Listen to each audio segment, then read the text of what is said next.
I feel that.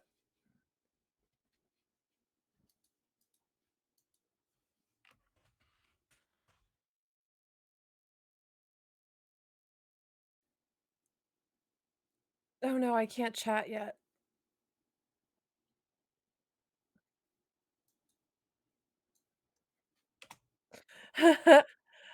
I apparently had it. I thought I had followed you when you raided me, but I feel like that happens to me a lot. I follow people when they raid me from like the OBS chat, but it doesn't actually follow sometimes.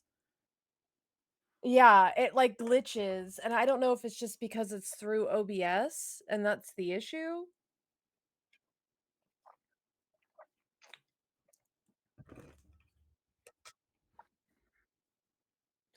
Mhm.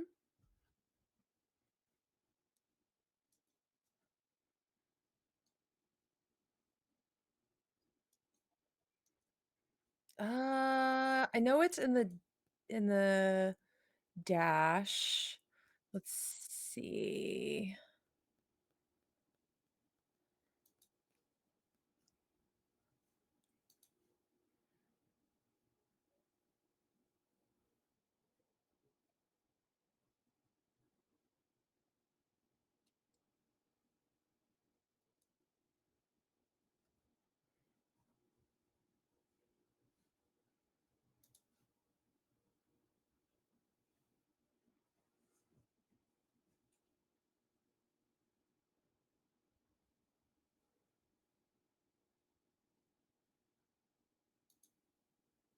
Hmm.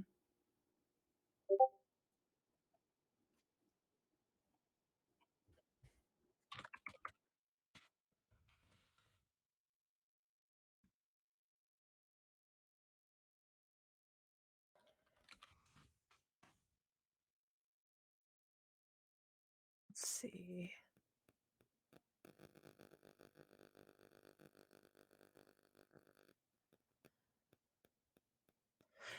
It looks like you could go from the cog wheel on the chat itself on your stream.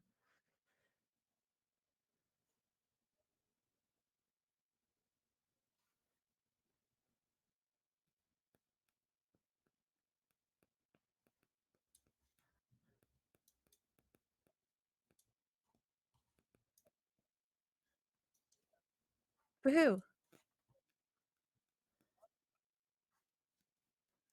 Ha ha ha ha ha ha.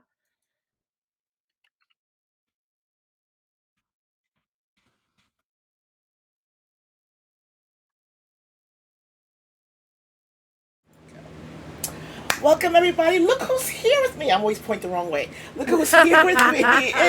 It's Darling Creepshow. Look it. And right now, we have no technical issues. So fingers crossed it stays that way. How's everybody doing? Thank you very much for the follow. I appreciate that. Oh my God, you guys are amazing. So couple quick things before we get going here. First thing is that for those of you guys missed it, yesterday apparently was my stream anniversary, and my chat told me. I did not know this. I was like, "There's an anniversary that happens? Oh my god!" So yeah, it was my affiliate anniversary. Didn't know. So nothing was planned. So yay! Well, congrats. Thank you very much. I am horrible at keeping up with dates too. Yeah. Actually, Durograx in the chat right now is my like one of my moderators and my good friend, and he like is the king of dates. He's the one who reminds me of shit because I'll never remember. I do not remember, and Myth and Haley are usually the ones that will tell me, "Don't you have something you have to do?" You know, so they're the ones that usually kind of go, I think you have something going on, but most of the time it's like, I mean, yesterday was also very strange in general in that a pigeon slapped me in the face. So it was a very weird day. Like I was walking home from work, and a flock of pigeons came at me, and one of them chest first slapped me in the head. It was great. Wow. Yeah, it was the most. It was the oddest. Like I did. Like what do you do to that? Like what do you say? I. It was just. I'm just gonna sit down on this bench and contemplate my life. So, you know. So we're gonna think of. Everyone wants to do a one pigeon one shot. Uh, That's but amazing. welcome, welcome to the show. Thanks for having me. Yeah, I'm excited. I'm excited too. So, everybody, a lot of people know you. I found you through Lorca Zumba, and I was just like, this is amazing. And then I also the way I found you was you were doing I believe um, a D&D tabletop was going, and then when I came back, you were painting minis. But we can start. We'll get to that in a minute. Where did your name come from? Where did Darling Creepshow come from?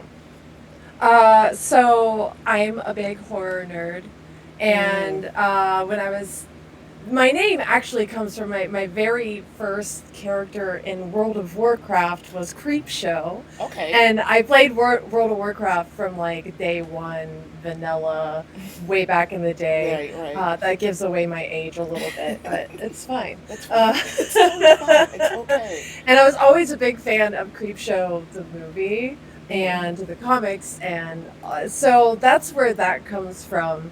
And when I was coming up for my name for Twitch, I was like, well, I want to incorporate Creepshow because when I first started streaming, I Hmm. was actually playing World of Warcraft Classic Oh wow. Okay. when they brought all that back, and I had like one D&D game running on my channel, Hmm. and I wasn't that serious about the D&D aspect yet. I was just kind of like playing with friends, Right.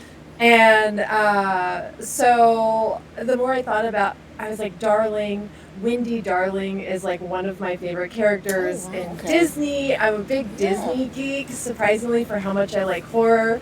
And she's the mother of the wayward lost boys. Well. So I just felt that fit so well Oh. for me. Well, honestly, I'll be perfectly honest with you. I think Disney is secretly horror. I mean, if you actually look at the villains, this Disney is secretly undercover horror. I don't care. Anyone says, fight me. Disney is completely horror. It's just quiet about it. That's all. But Yeah, some of the coolest villains are in I Disney. know. Maleficent, what a Oh badass. She was my god, she terrifying is absolutely and hot. terrifying. I'm like, um, scary, but in a weirdly cool way, I guess. Yeah. Yeah, it's like this is. Yes. I'm frightened and weirdly attracted to you.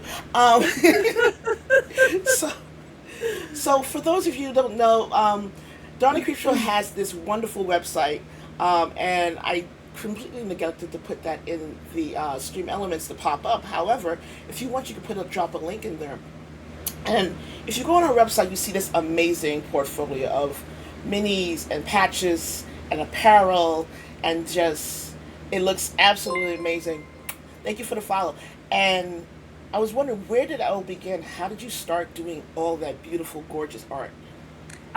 So all the shirt art is actually my husband. Oh wow, My okay. husband's been an artist for years and years and years, and when I started doing the website so I could have a place to sell my miniatures, I really wanted some cool art. I can draw, but Hmm. I am not the greatest 2D artist. I'd much rather be painting. Okay. So I came to him and I was like, I think the first shirt we did was the shirt that says creep across it, and it's like the big skeleton Yeah.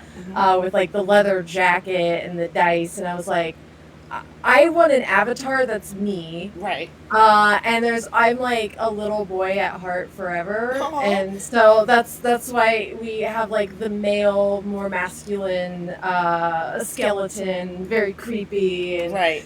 he's got like little buttons of like there's a bunch of little Easter eggs in that drawing for me specifically. So Oh. yeah, that was where all that came from. The only 2D art I've really done for my channel personally is my emotes. Oh, I've done all really? my emojis. Yeah. So all that's you, 100%. That's all me, 100%. Other than like, there's a few in there. I think Zav is actually in here. He likes to get really good screen captures of me making horrendous faces, and so all those are him. Okay. I love it when your chat gets involved in like making like Yes. it's like it's amazing. Like thanks guys, thank you, love it. You guys are the best. You know? So your portfolio continues to grow. Think things continues to grow, but your mini specifically, when you paint minis, I've seen you. You're very meticulous, and I'm always amazed at how detailed you are with them. Like, is that something that comes naturally to you? Is that like how did that become a thing? I I'm so OCD. Are you I'm really? painfully. I'm like OCD to a fault. And I am my own worst critic, Mm, and I will work on something into eternity. And I've actually been working lately to kind of pull back a little bit and really? try not to be so obsessive sometimes, Mm-hmm. because I will spend an ungodly amount of hours on one piece, which isn't always bad.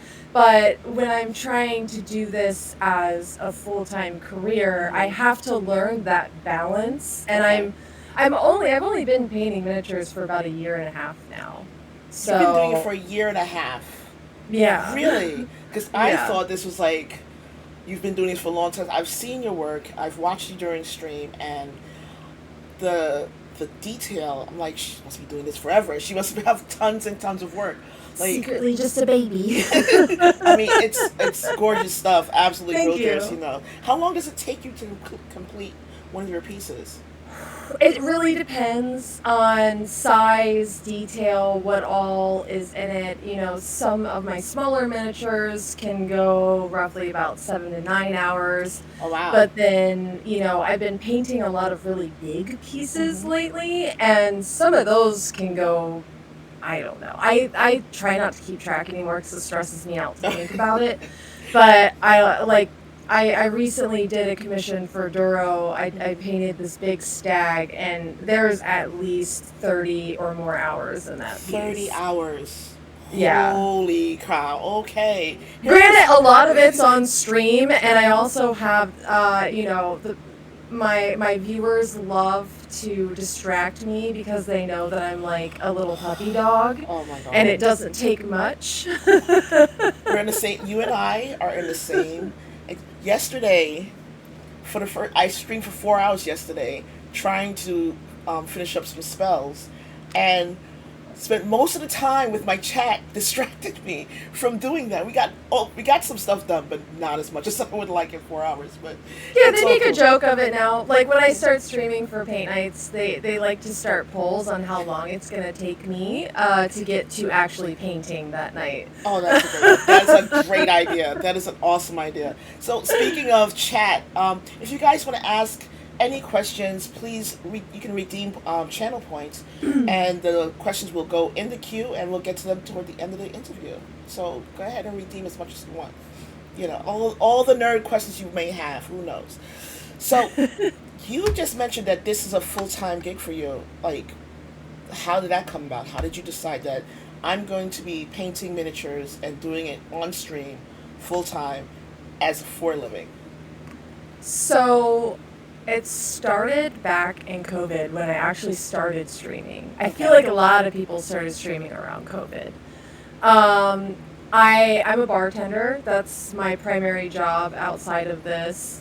And when COVID hit, the bar had to close down. I had Okay. nothing to do. Yeah. I was at home and I was playing a lot of video games, and I was like, how can I maybe turn this downtime into something that I can maybe make a little change off of, something I Right. can make a little walking money, a little pocket money. Something. I need something. Yeah. Yeah, yeah. And so I started streaming initially with World of Warcraft Hmm. and playing horror games. Played a lot of horror games. And I was also streaming a D&D game that I was in with Duro, Okay. who has been like he's basically like the resident DM over on my channel. Okay. And the more I got into it and the deeper I got into streaming, and I was really, really enjoying it. And I built a Oh computer and I wow. got all this, I like slowly started getting all this gear. Thank you, COVID, for Yes. all that government money. Yes, exactly. Exactly. Like, thank you so much. This is I going mean, I toward don't think I this. could have done it otherwise, honestly. It'd be near And impossible now, then I think. I think it all just kind of snowballed into me going, well, wait a minute. This isn't just like a fun little thing I'm doing anymore. This is starting to actually feel pretty serious. Right. So I started to take it more serious. And that's when I made the switch to strictly being a D&D centric channel. Because I had always loved D&D. It was something that I'd always been into. And then I had started just mentioning around the house to my husband, like, I think I want to start painting minis too. I think that's kind of the direction I want to go. Right. And then for Christmas, he bought me my first like paint set, all my minis, and just kind of like pushed it across the table at me and was like, there you go. You want to get serious? You want to do this? Here, I want to facilitate this for you. Shout out to sweet and adorable husbands. Oh my Yeah. God. So it's still like in the works of becoming a full-time thing. I do still work at the bar. Luckily, with being a bartender, I can work 2 shifts a week, and that basically affords my lifestyle. Right. And then I can dedicate the remainder of the week to streaming and painting and doing what I need to do, because it's a lot of fucking work. Oh my gosh. Is it a lot of work? So much. When you're like, this is so much fun, but I got shit to do. I don't think people realize it when they get into like content creation in the beginning, like how much actually goes on behind the scenes. Yeah, you're not just smiling in front of the camera and people are subscribing. There's a lot more magic behind the camera happening. There's a lot more running around and going, God, you work. Chaos. You're screaming at computers and paper, and you're like, why won't you just work? And especially when you're like your smaller streamers like us, who like, I'm not just a streamer, I'm also a producer. Yep. And I know how to do lighting and audio and recording and I'll have to be a content creator and constantly be putting things onto social media, and then I have a Discord community that I have to always interact with. It's so much all the time, but I love it. I'm a Leo, so like give me all that attention. I'm down for it. So it's kind of like, I this is very stressful, but it's a good stress. I don't mind this stress. This stress is good. Yeah. So when you started on Twitch, did you decide exclusively this is going to be Twitch? Were you going to simultaneously maybe do YouTube? Like, why Twitch? Honestly, I don't know. I don't know. I never even thought, like, I'm pretty stupid when it comes to social media and various social media. Like, before any of this, I didn't even have any social media. Really? I didn't, I was totally, like, off the grid on that stuff, because I never really cared for it. I thought it was kind of weird, like, who wants to look at my life? It's kind of boring. You would think like this. I'm a boring person. I go to work, I come home, I do I do stuff around the house, I do stuff outside. Who wants to look at me on camera? And then you're like, oh, people want to look at me on camera. It's weird. It's really weird. So when I found Twitch, God, I'm trying to remember how I even found Twitch. I think maybe Little Bones. Okay. Bones, was it you? Did you do this to me? This is your fault. Is this your fault? This is all your fault. So it was like, it was just, I never even thought of like the possibility of there being other stream services to be on. Twitch was just the one I found, and I was like, oh, well, here we go. Let's do this. So when you started Twitch and you started streaming and you started to slowly learn about affiliates and all these other different things, how quickly did you become an affiliate? Like, how quickly did that happen? Duro, do you remember? Duro, you need to be on free. Duro, I need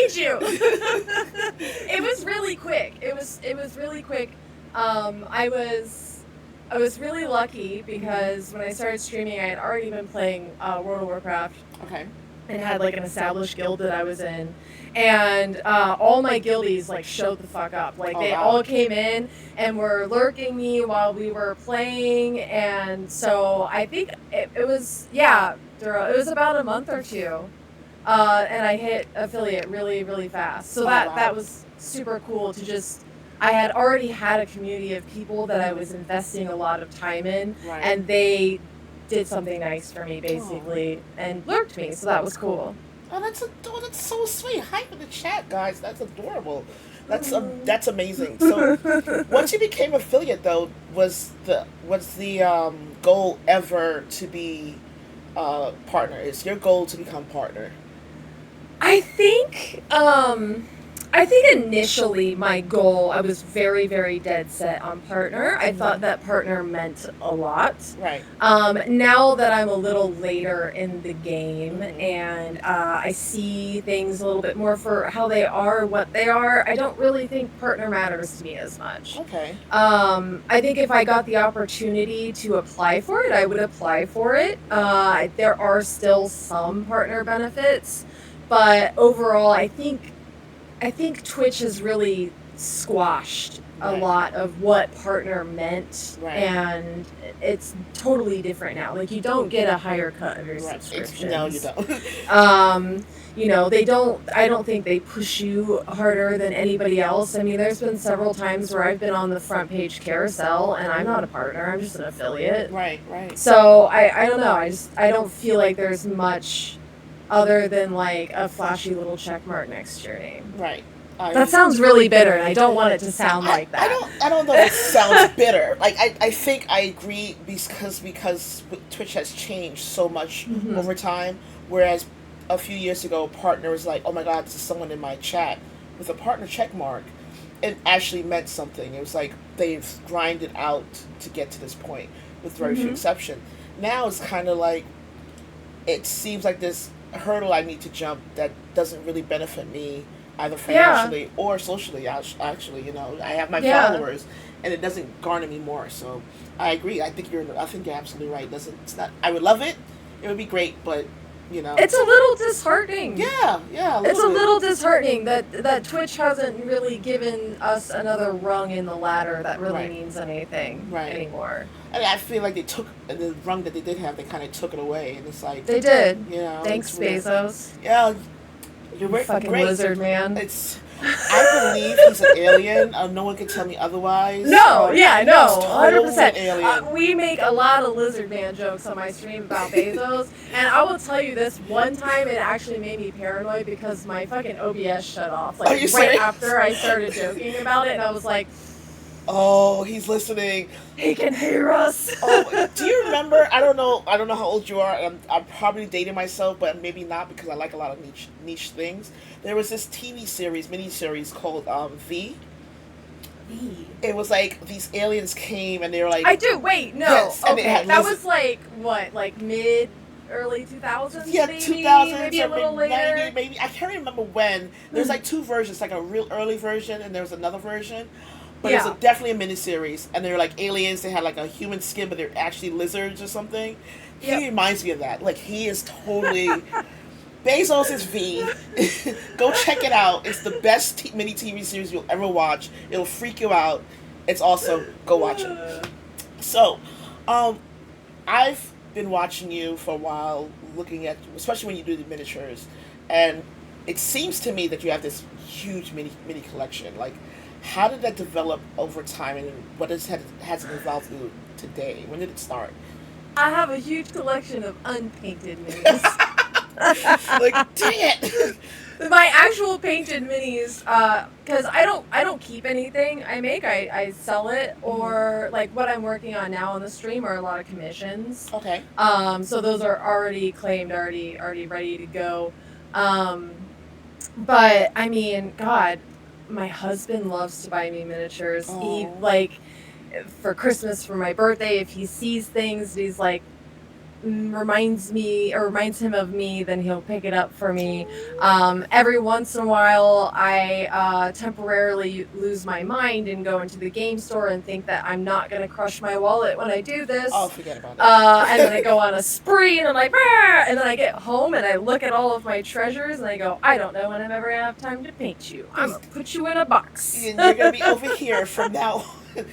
I mean, the I miniature have so market, many, so so many. many, and I have so many that I've actually taken the time to get ready and prime, so they're all ready and primed and prepared for painting. But One day, yeah, one yeah. day, you I know. guess it's a good problem to have a commission list that isn't allowing me to paint my own shit right now.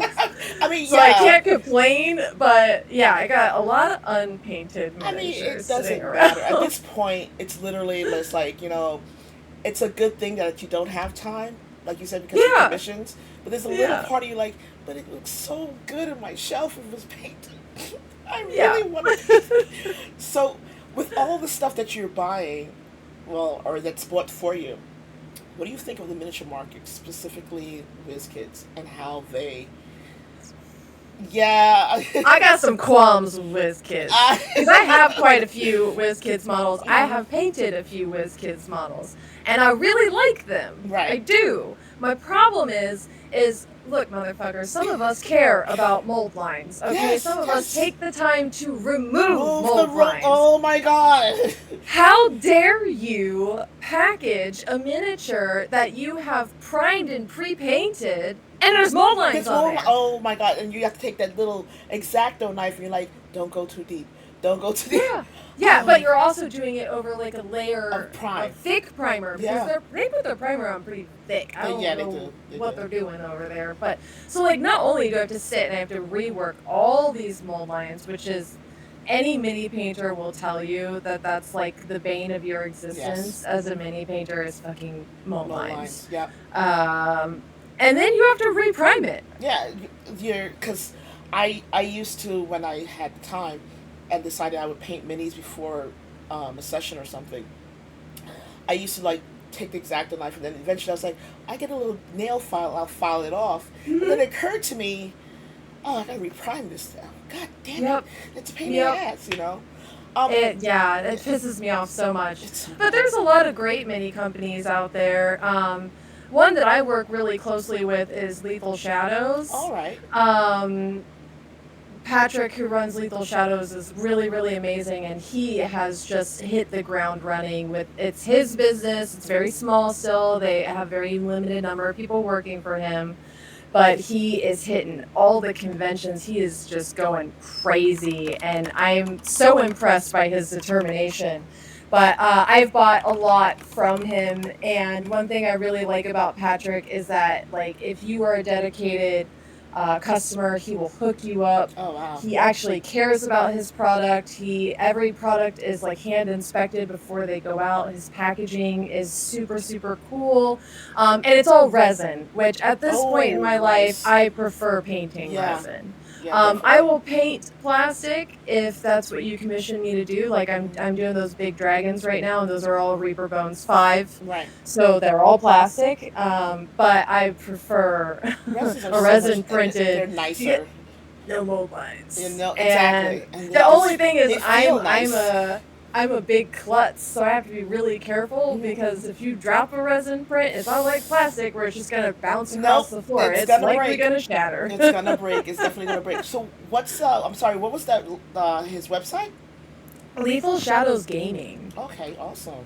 So actually maybe one of the mods could do that for me. Put that in chat. Um, so just a little bit back to WizKids. A lot of people like GM Workshop is one of them thinks that, and I agree that WizKids is a little bit predatory in their um, secret brick.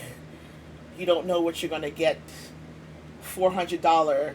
Uh, yeah, some of their minis are $400. They have Tiamat is $400. That's insane. It's $400 for that. I want it so bad, and I'm hoping one day someone will gift it to me.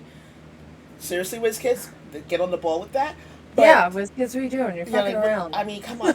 But their stuff is sort of weirdly like gambling. Like you buy these mystery bricks, mystery boxes, and you I've make it. never seen those. Really? Oh my gosh! Yeah, yeah. It's a little bit pretty. It's very like microtransaction esque.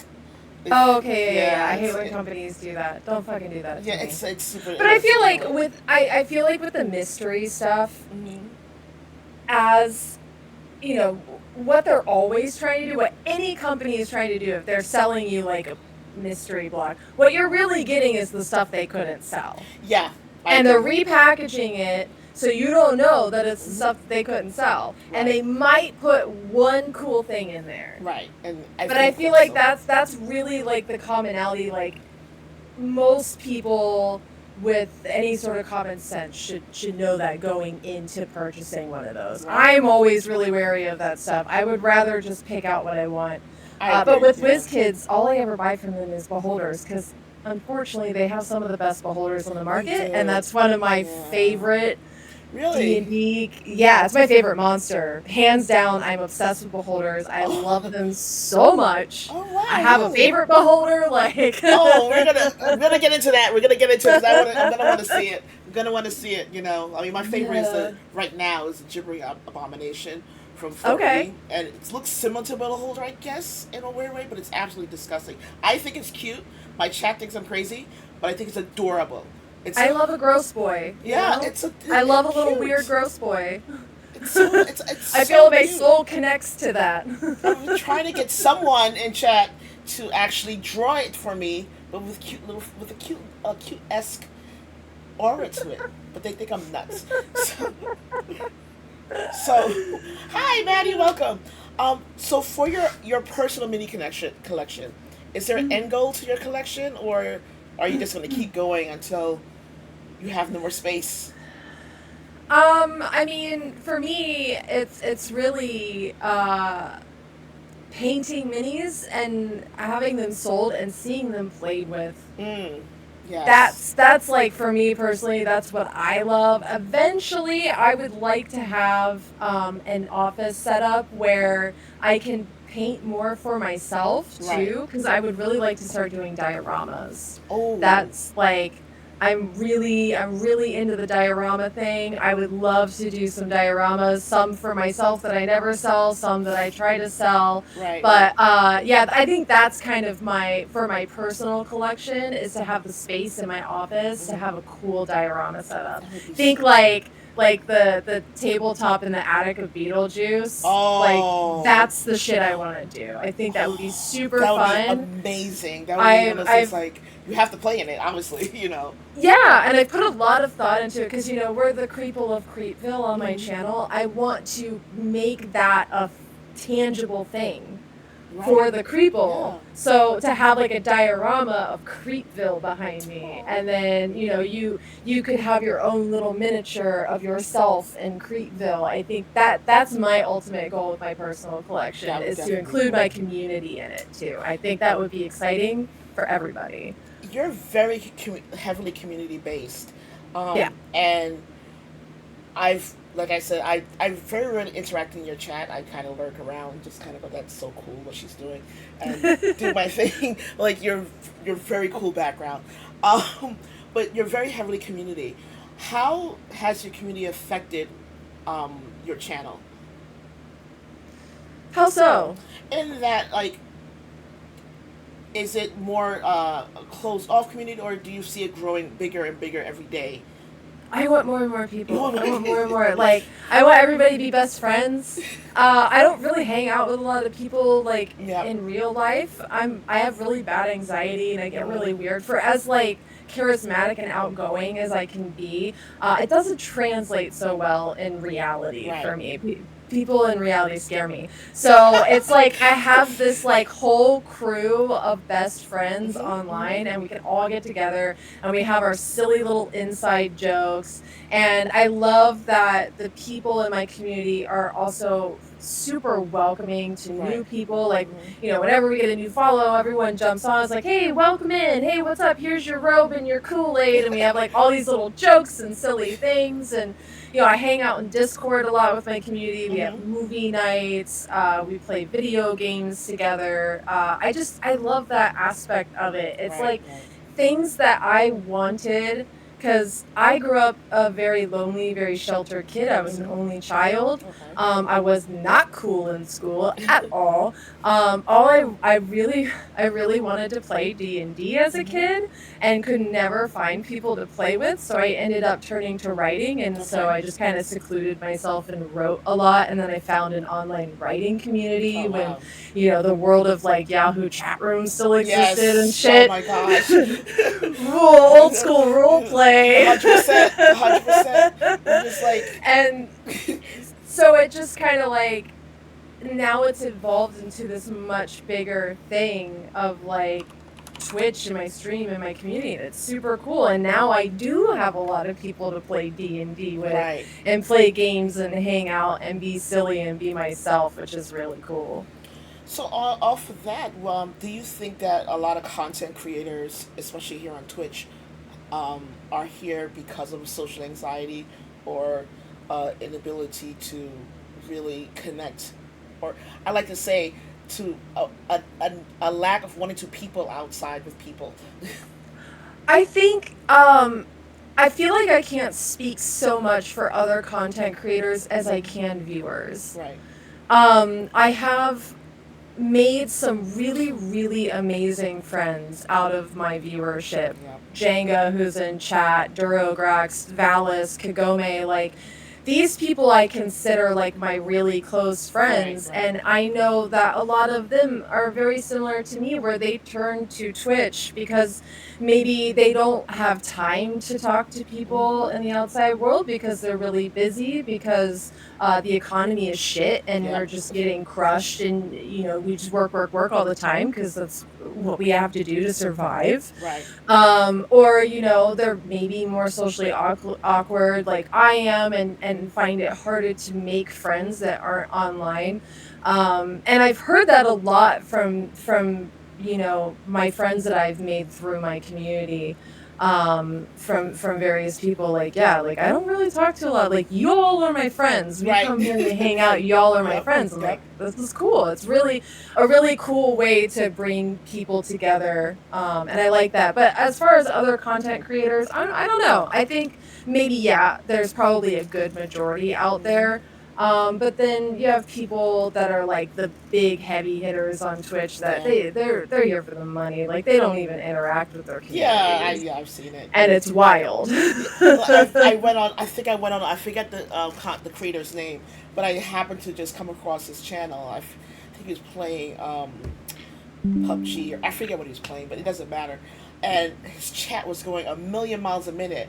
Like, how do you even keep up with this? And I realized he's not looking at chat. No, Like he's no, not. he He's not doesn't. interacting with No. chat. He's just talking. And It's I'm like weird, like reality star yeah, stuff. it's When you get bizarre. to that like upper echelon of Twitch, like you're just some weird little reality star in your bubble. Right, Because right. there's like streamer houses and shit now. It was just wild too. I couldn't imagine living in a house with a bunch of other streamers. First of all, I would cry. that streamer house thing. I was like, why would I submit myself to a buttload of things? Like I have social anxiety as well as Yeah. a bunch of other things, and I don't want to be around like a group of people all the time. No, because it's just a drama house. It's like Yeah. it's like Big Brother on It TV or 100%, something. a hundred Is percent. all it is. It's all a really good gimmick, and those people are making great money because they Right. figured out a niche on Twitch that they can expose, and I love that for them. Like, get your bag. I'm all about it. Oh, it seems that you have a heavy echo. Apparently, let's see. Uh-oh. I don't have an echo on my end. Let's see. Um, maybe. Try it now. Can you hear me? Test, test. Am Test. I echoing? Hi, B-Town. It's good to Hi, see Vita, you. and thank you for that happy anniversary. I appreciate it. Um, Much better. Got it. Fixed it. Yay. Okay, good. All right. All right. So, um, yeah, I don't. I saw that. I was like, why would you submit yourself to being tortured like that? I feel like that's also, it's people that you don't know. Like, It's it wild. would be a Yeah. different story if like I was hanging out with like people in my chat, that'd be different. I'm like, this is cool. There's people I kind of, I know people I consider my friends. That'd be fun. But to hang out with random content creators who I may or may not have something in common with feels like torture. That doesn't. Yeah, Yeah, it's weird. It's weird. You're put in like a weird fishbowl environment. 100%. That's a perfect thing. Fishbowl. It's 100% fishbowl. So, um, on your channel, you also do some tabletop RPG, Mhm. including as well as painting miniatures. What's your favorite segment on your channel? My favorite thing I do is honestly probably my paint nights, Mm-hmm, really. mm-hmm. And that's, I love playing D&D on my channel, but I don't get to interact with my viewership as much when I'm playing D&D because I'm a little Right, bit more engrossed into what's going on in the game. right. And I've got it set up on my paint nights where the community ges to play music. It's our Mm, jukebox, yep. so they Mm-hmm. get to choose what I listen to, and sometimes it gets spicy in there. Uh, they've heard me go on many a rant Like, because they all know that I'm super picky yep. about music, and I'm a diva sometimes. Uh, but yeah, paint nights were super fun. I used to do, like B Town said, I used to do paint nights and watch like old television, like Twilight Zone and Oh stuff like that. man. But, as I got bigger, Mm-hmm. I had to pull away from that and be a little Right. bit more careful Right. because there is a lot of, what is that? DMCA free Yes. Yeah. content out there, but Mm-hmm. some of it's not, and I really don't want to risk losing everything Right. because I wanted to watch a black and white television show on my Right. Right. channel. So I Yeah. had to start wising up, and that's when we started doing the jukebox, and I figured out how to make some audio not saved to my VODs. Yeah, I have to do that. I was like, I was at one point when I first, well, not when I first, but recently started playing stuff on my channel. I was like, oh, this is probably not a good idea. And for the longest time, nothing happened. And one day, I got a warning. I was like, uh-oh. So now I was just like, I'm going to get around to it. And my chat knows I say this a lot. I'll get around to fixing it eventually. So Yep. it's like this segment of my channel. This segment has no name, and I will get around to naming it eventually. It'll So, come, all good things come in oh, time. exactly. Just be patient. You'll get Yep. there. So you you were saying before that you not only stream with your miniature painting, but you do D&D and it's also some horror content. Um, do you consider yourself exclusively Dungeons and Dragons, Yeah. or are just 100%? Yeah. So um, Yeah, eh, because I mean, right now, so every Sunday we play D&D on the channel. mhm, But that's going to change soon. So I'll exclusively be TTRPG right, content, I think mhm, is the better way to put it, because right. we're going to start playing some Cyberpunk on my channel in the Oh, coming month. Yeah. you're Yes. going I'm to so you're going to excited. have so much fun, but it's going to drive you. I won't say crazy. It's going to be one of those moments when you're taking damage. You're like, that's different. Yeah. So Yeah. what it's funny, when I first started playing TTRPGs, my Hmm. introduction was Cyberpunk 2020 Oh yeah. and Dungeons and Dragons 2nd edition. Oh So wow. that's my Okay. introductory. So yeah, I would say I'm TTRPG exclusive. Okay. Okay. So that's. I mean, at least you know. So with that being TTRPG exclusive, what are some of the common myths about TTRPGs that you've had to deal with, either at your table or the table you've been with, or in your community or other communities? I don't know if there's really misconceptions as much as everyone has a different play style. Mm-hmm. And I think some people come in thinking that it's just all role play. Some people come in thinking that it's just all numbers and Yes. battles, and then you have some people that have a good grasp on the balance between the two. Um, I think I don't really know if I've really had to play with anyone who hasn't really played TTRPGs except for my own like home group of ladies, but Right. that kind of fell apart because God, it's hard keeping a group together Oh. in real life now. It's so hard. So much easier to do it on the internet. It really Nobody is. has time. It's crazy. It's weird. Like you have time to sit in front of a computer, but for some reason to get everybody together with the same concept in real life, it's almost impossible. It doesn't make any sense to me, But that's the way it is. But so, um, being as you don't have any, you have to deal with anything like that, which is actually a cool thing. But what is your favorite setting, either in homebrews or modules? Cyberpunk. Really? Cyberpunk, yes. I love future dystopian is Mm-hmm. forever my favorite. It's been one of my favorite genres since I was a little kid and I first read Anthem by Ayn Rand. Right. I Mm-hmm. read that book and it blew my mind. I think I was in 5th or 6th grade when I read Anthem, maybe even earlier, maybe even Okay. 4th grade. Mm-hmm. I was young when I read that book. I was a loner. I didn't have any Yeah, friends, I'm so like, I I'm gonna say, if read a lot. you read Anthem in fourth grade, and I no one read a stopped you. lot. I read Silence of the Lambs in like 6th grade. Oh boy. Because my mom, I love her to death, bless her heart. She is not the most intelligent woman in the world, and she did not pay attention to that thing. All she thought was like, She's she's reading, reading. she's Yep. gonna be brilliant. And so she didn't care what I read. So I got away with reading some really risky shit at really young ages. But yeah, Anthem definitely like kicked off my love for dystopian future, Mm. and I just have been gobbling up everything that I can since. And then when I found cyberpunk and the world of cyberpunk, I adore it. And then Cyberpunk 2077 came out and I'm Oh, obsessed. I've got like 500 hours in that game because I have a problem. really? I haven't Yeah. started yet. Like I have so Girl, many games that I've played, and I'm probably gonna play it in stream, but I haven't it's so started it yet because I good. know what's going to happen. I'm going to exclusively play that, and Yeah. every other game is going to go to the wayside, and I'm going to be like stuck at whatever level I'm at that game forever. So I yeah. can't wait that DLC's coming out in September. Oh, okay. We're probably gonna play Cyberpunk on my channel. So how long have you been on Twitch? I know I didn't ask you before, but how long have you been on Twitch? So I've been streaming for about 2.5 years now. Oh wow. Okay. Yeah. hmm I Okay. started December 2020. Okay. I'll say right, almost in the like Yeah. toward actually in the height. I would say in the height around the end of COVID. I wouldn't even say the end because it's still going, but Yeah, it's right. still going. It's never fails, never No. ends. But I'm inside, so it doesn't matter.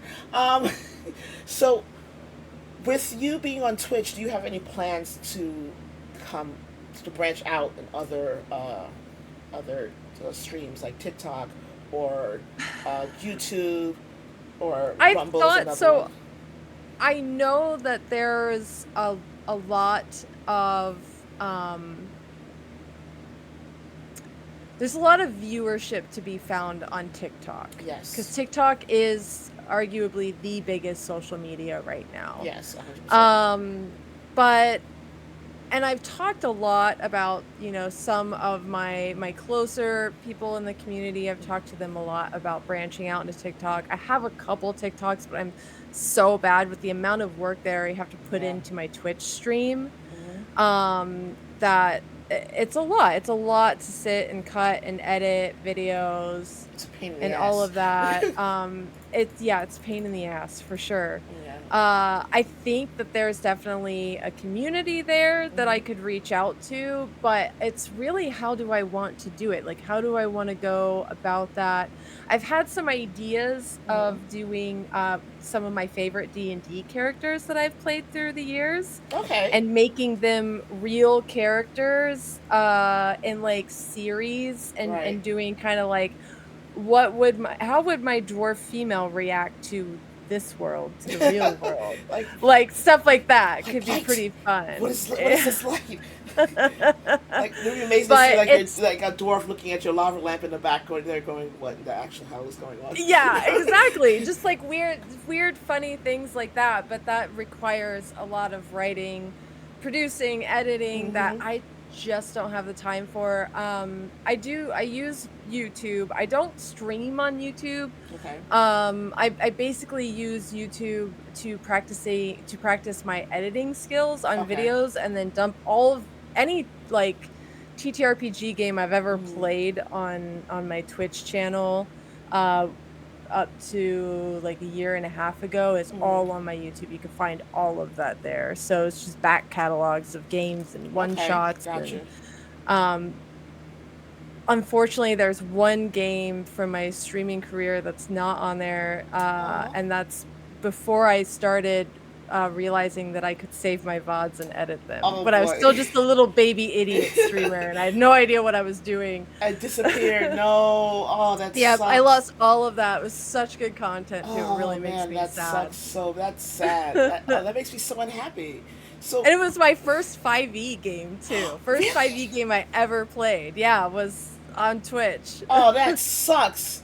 Oh man, look. I have to say, when I first started streaming, a lot of it was deciding if I was going to stream from like by hanging out on other people's channels.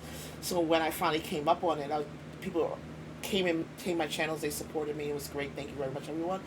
And they immediately said, "Make sure to save, save, highlight." So I'm so happy they did that because I still have that first cringy stream somewhere. So you know, it was That's amazing. amazing. Yeah. Oh, I So, wish I had mine. I was so happy. I was like, I'm kind of glad. Maybe one day I'll stick it on my YouTube channel. We'll see what happens.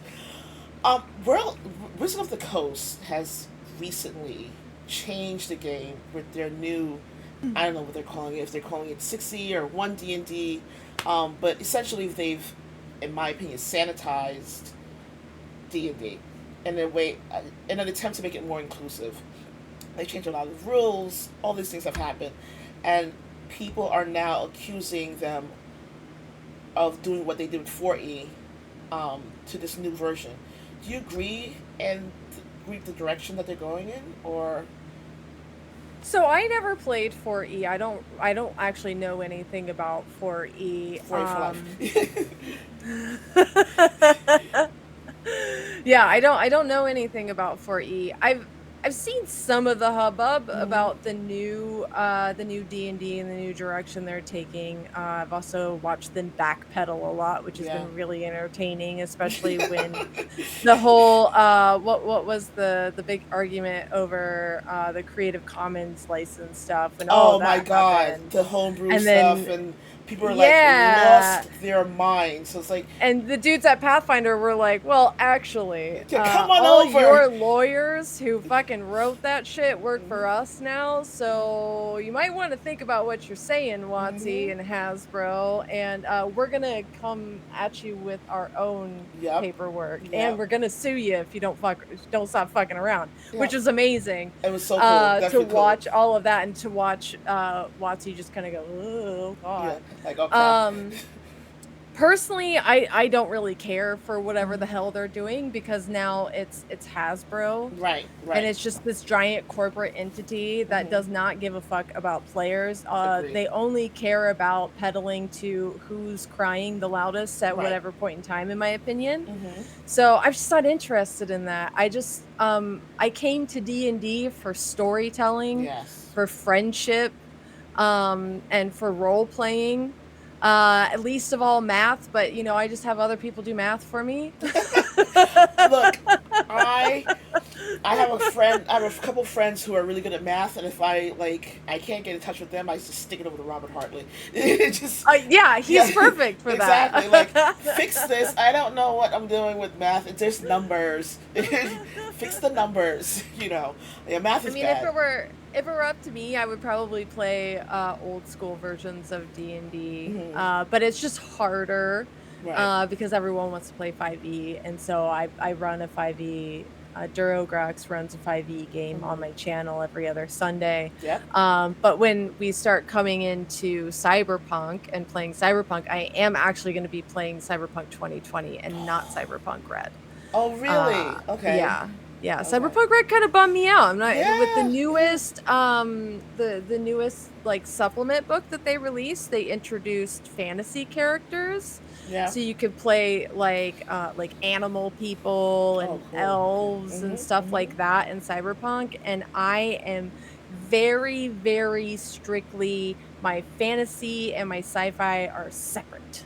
I Yes. don't like them intermingling at Oh, all. really? Everyone talks about Shadowrun and how much they love Shadowrun. I don't fucking get it. I don't get it. I don't Really? I don't want elves in my sci-fi. I'm sorry. Really? See, I love that. I love like when like the idea of like in my world, New York City is magic. Like New York City is magic in New York City. Elves exist, dwarves Okay. exist in New York City. I love it. So the idea of getting like on a subway and sitting down next to like a half elf, it's freaking amazing. Like that just would boggle my mind. I think that'd be the coolest thing in the world. When I think this comes from my literature background and my Mm-hmm. obsession with dystopian future novels. When I think dystopian future sci-fi, Mm-hmm. everything in my head is very logical, very Right. technology based. And I'm also it's weird because I'm a painter, but Mm-hmm. I am a logical brain person first Right. and foremost over creative. I've just figured out how to fake it until I make it with the creative side. Like I totally know what I'm doing. Don't I look could behind the do curtain. technical shit all day. I love it. It's my bread and butter. I like to take things apart and see how they work and put Hmm. them back together. Like I'm very like mechanical, logical brain person. So when you start bringing like magic and fantasy into my sci-fi, I'm like, we don't need that. Don't need that. This sci-fi is advanced. We know everything now. We can do all sorts of shit. Look, technologies. Don't do that to me. No It's like magic. there's just no crossover there for me. I don't know. Oh I that. don't know Oh what it man. is with me. But I love I that doesn't make me not love fantasy. I fucking Right. love fantasy. I'm a huge fantasy nerd, but Just I don't mix just the two. I just don't mix them. Yeah. Yeah. I can't it just doesn't in my brain it doesn't commute. It It doesn't doesn't confuse. compute to That's me at all. like those things don't go together. So with what Watsy did, if you were in charge, where would you have taken this new endeavor to be inclusive and to fix 5e? Where would you have taken it if you were in charge? Did 5e need fixing? What does No, 5e need fixed? I I think look. is my question. Yeah, I don't think it needs fixing at all. Be I perfectly don't honest with think it you. needs fixing. I don't think there was anything wrong with it. Right.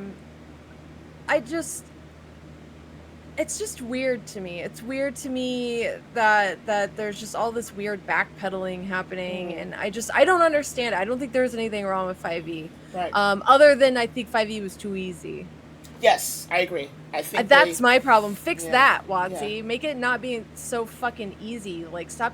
It's the participation award Yeah. iPad babies A that want hundred percent. everything handed to them, and I'm just not into that. Yeah. It's like it's That's why weird. I like older game Yeah. systems. That's why I like 1E, 2E, because it's more of a challenge. Right. You're Right. not given everything on a silver platter. Mm-hmm. That's why I like games like Cyberpunk 2020. You actually have to think about what you're doing in that game. You have to use your mind and your mouth, and you have to talk your way out of situations, because if you Yes. get in a fight in Cyberpunk, you're probably Oh, gonna you're die. going to Like, die.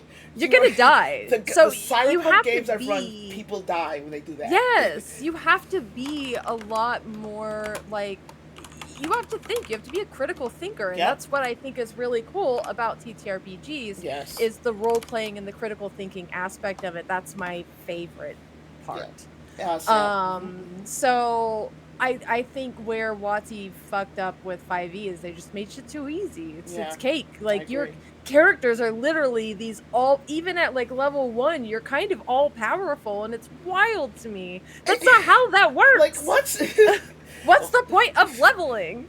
I know. I agree. Like look, I a lot of people know that I whenever I run a game that I start my characters, my players at level 3 because I hate grinding. I can't stand it. It Yeah. drives me freaking crazy. But at level 3 now, they have all these things instantly that they have to think about. So it forces them to actually like put some work into what they're doing. So it's a great way to do it. But I agree. I think that 5e was perfectly fine. Maybe slightly too easy. Mhm. I think they got rid of a lot of stuff because of 4e. Kind of a mistake, but I What was the understand. problem? Okay, tell me put me in the know of the 4E thing, 'cause I really don't. I have no idea about So 4E. 4e. Okay. Here's the thing with 4e. 4e. Um, to me is a DM stream. It is if you are DMing, 4E is the best thing with stats and everything else. If you're a player, it's very much hard to keep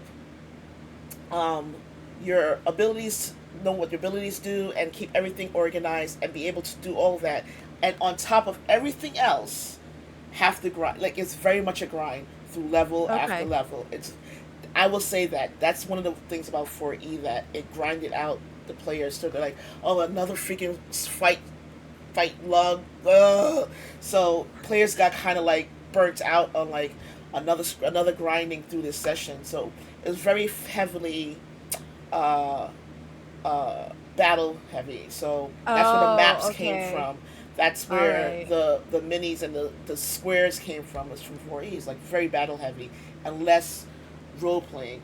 So when they went to 5E, they took a lot of the battle heavy stuff out, which in my opinion was a mistake. They should have kept it and added the 5E stuff, and I think it would have made a much better game because now you had a balance of really good role playing stories with some pretty hard battles that you have to do, and think about. Yeah, I think that's what they should have done, but that sounds way better. it's way better. I mean, That's what as I want. I yeah, like a challenge, though. I like mm-hmm. to be forced to really think about Right, things. right, I like the fact that actions have consequences. exactly, It makes exactly. it more real world without Mm-hmm, you being mm-hmm. in the real world. And I think that's important. And I think that's a big part of why a lot of people play Yeah, TTRPGs is to act out things that may be happening in real life, but right. to have them in a fantasy situation where Mm-hmm. you can work through your own bullshit and baggage, Right, right, but you're doing it without judgment in a game with your right. friends. Exactly, And exactly. so, yeah, I think actions have consequences, and with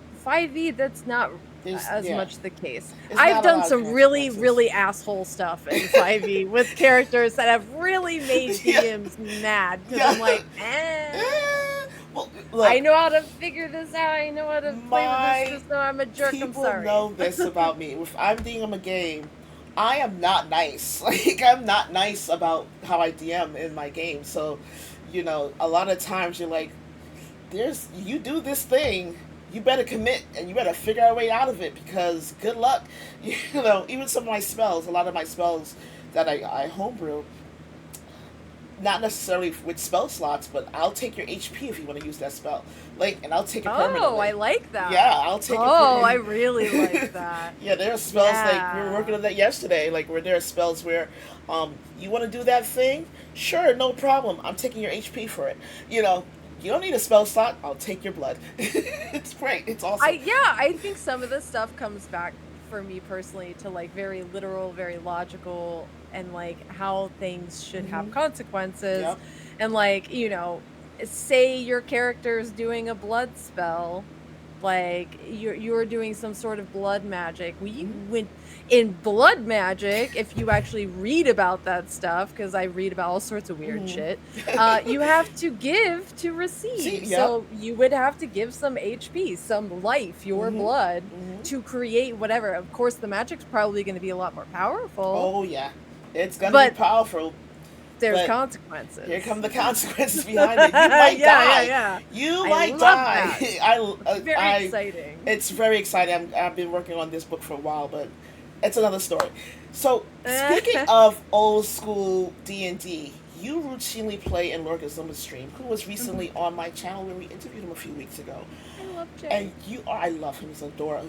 He's great. And he's great at multitasking. I'm like, I want to be him when I grow It's up. crazy. I've It's seen him crazy. in stream, and he'll be having a conversation, typing in chat, doing something on his phone, and still be wholly focused on the conversation. Like how, you know. But how did that happen? How did you become part of the Greyhawk Collective? Jay found me. Really? Jay found me. Yep, and he messaged me one day and was like, "Hey, you wanna come be on my stream? You wanna come Oh, play some old school D&D?" And I was like, "Yeah, sounds cool." And this was, man, I think at this point I've known Jay for almost 2 years oh now. wow, okay. So this was before he was a partner and all Mhm. of that, and he was still, grinding hard for that because he really had to Yeah, grind for that. yeah. That was He it was crazy. so hard for him. Yeah. And yeah, he just like I'm not sure how he found my stream. I think it was definitely he saw me playing D&D on my stream. Mhm. Um and something I really like about Jay is he does that. He does that. He goes out and he finds Yeah. smaller streamers and basically gives them a chance in Yeah. the world. Yeah. Because Yeah. before I found Jay, my viewer average was like 5 Yep. people, Mhm. Mhm. Mhm. maybe. And then Jay came along and I was on his stream and then, he raided me. First raid, my first big raid was a Mhm. J raid with like 100 people, and I like nearly cried on stream, and I Oh. didn't know what to do and was like panicking. So I'm like, Yeah. There's "Ah, too many so many people. people." Yeah. Why are there 100 people here? It was wild. And then, we've kind of created this really cool friendship. I call Jay my D&D dad Oh, now. that's so sweet. But yeah, yeah, he found me. He reached out to me and it's all been downhill from there. So, if you could choose between Greyhawk and 5E, or Greyhawk and 2E, or whatever other version you Mhm. play, which would you choose?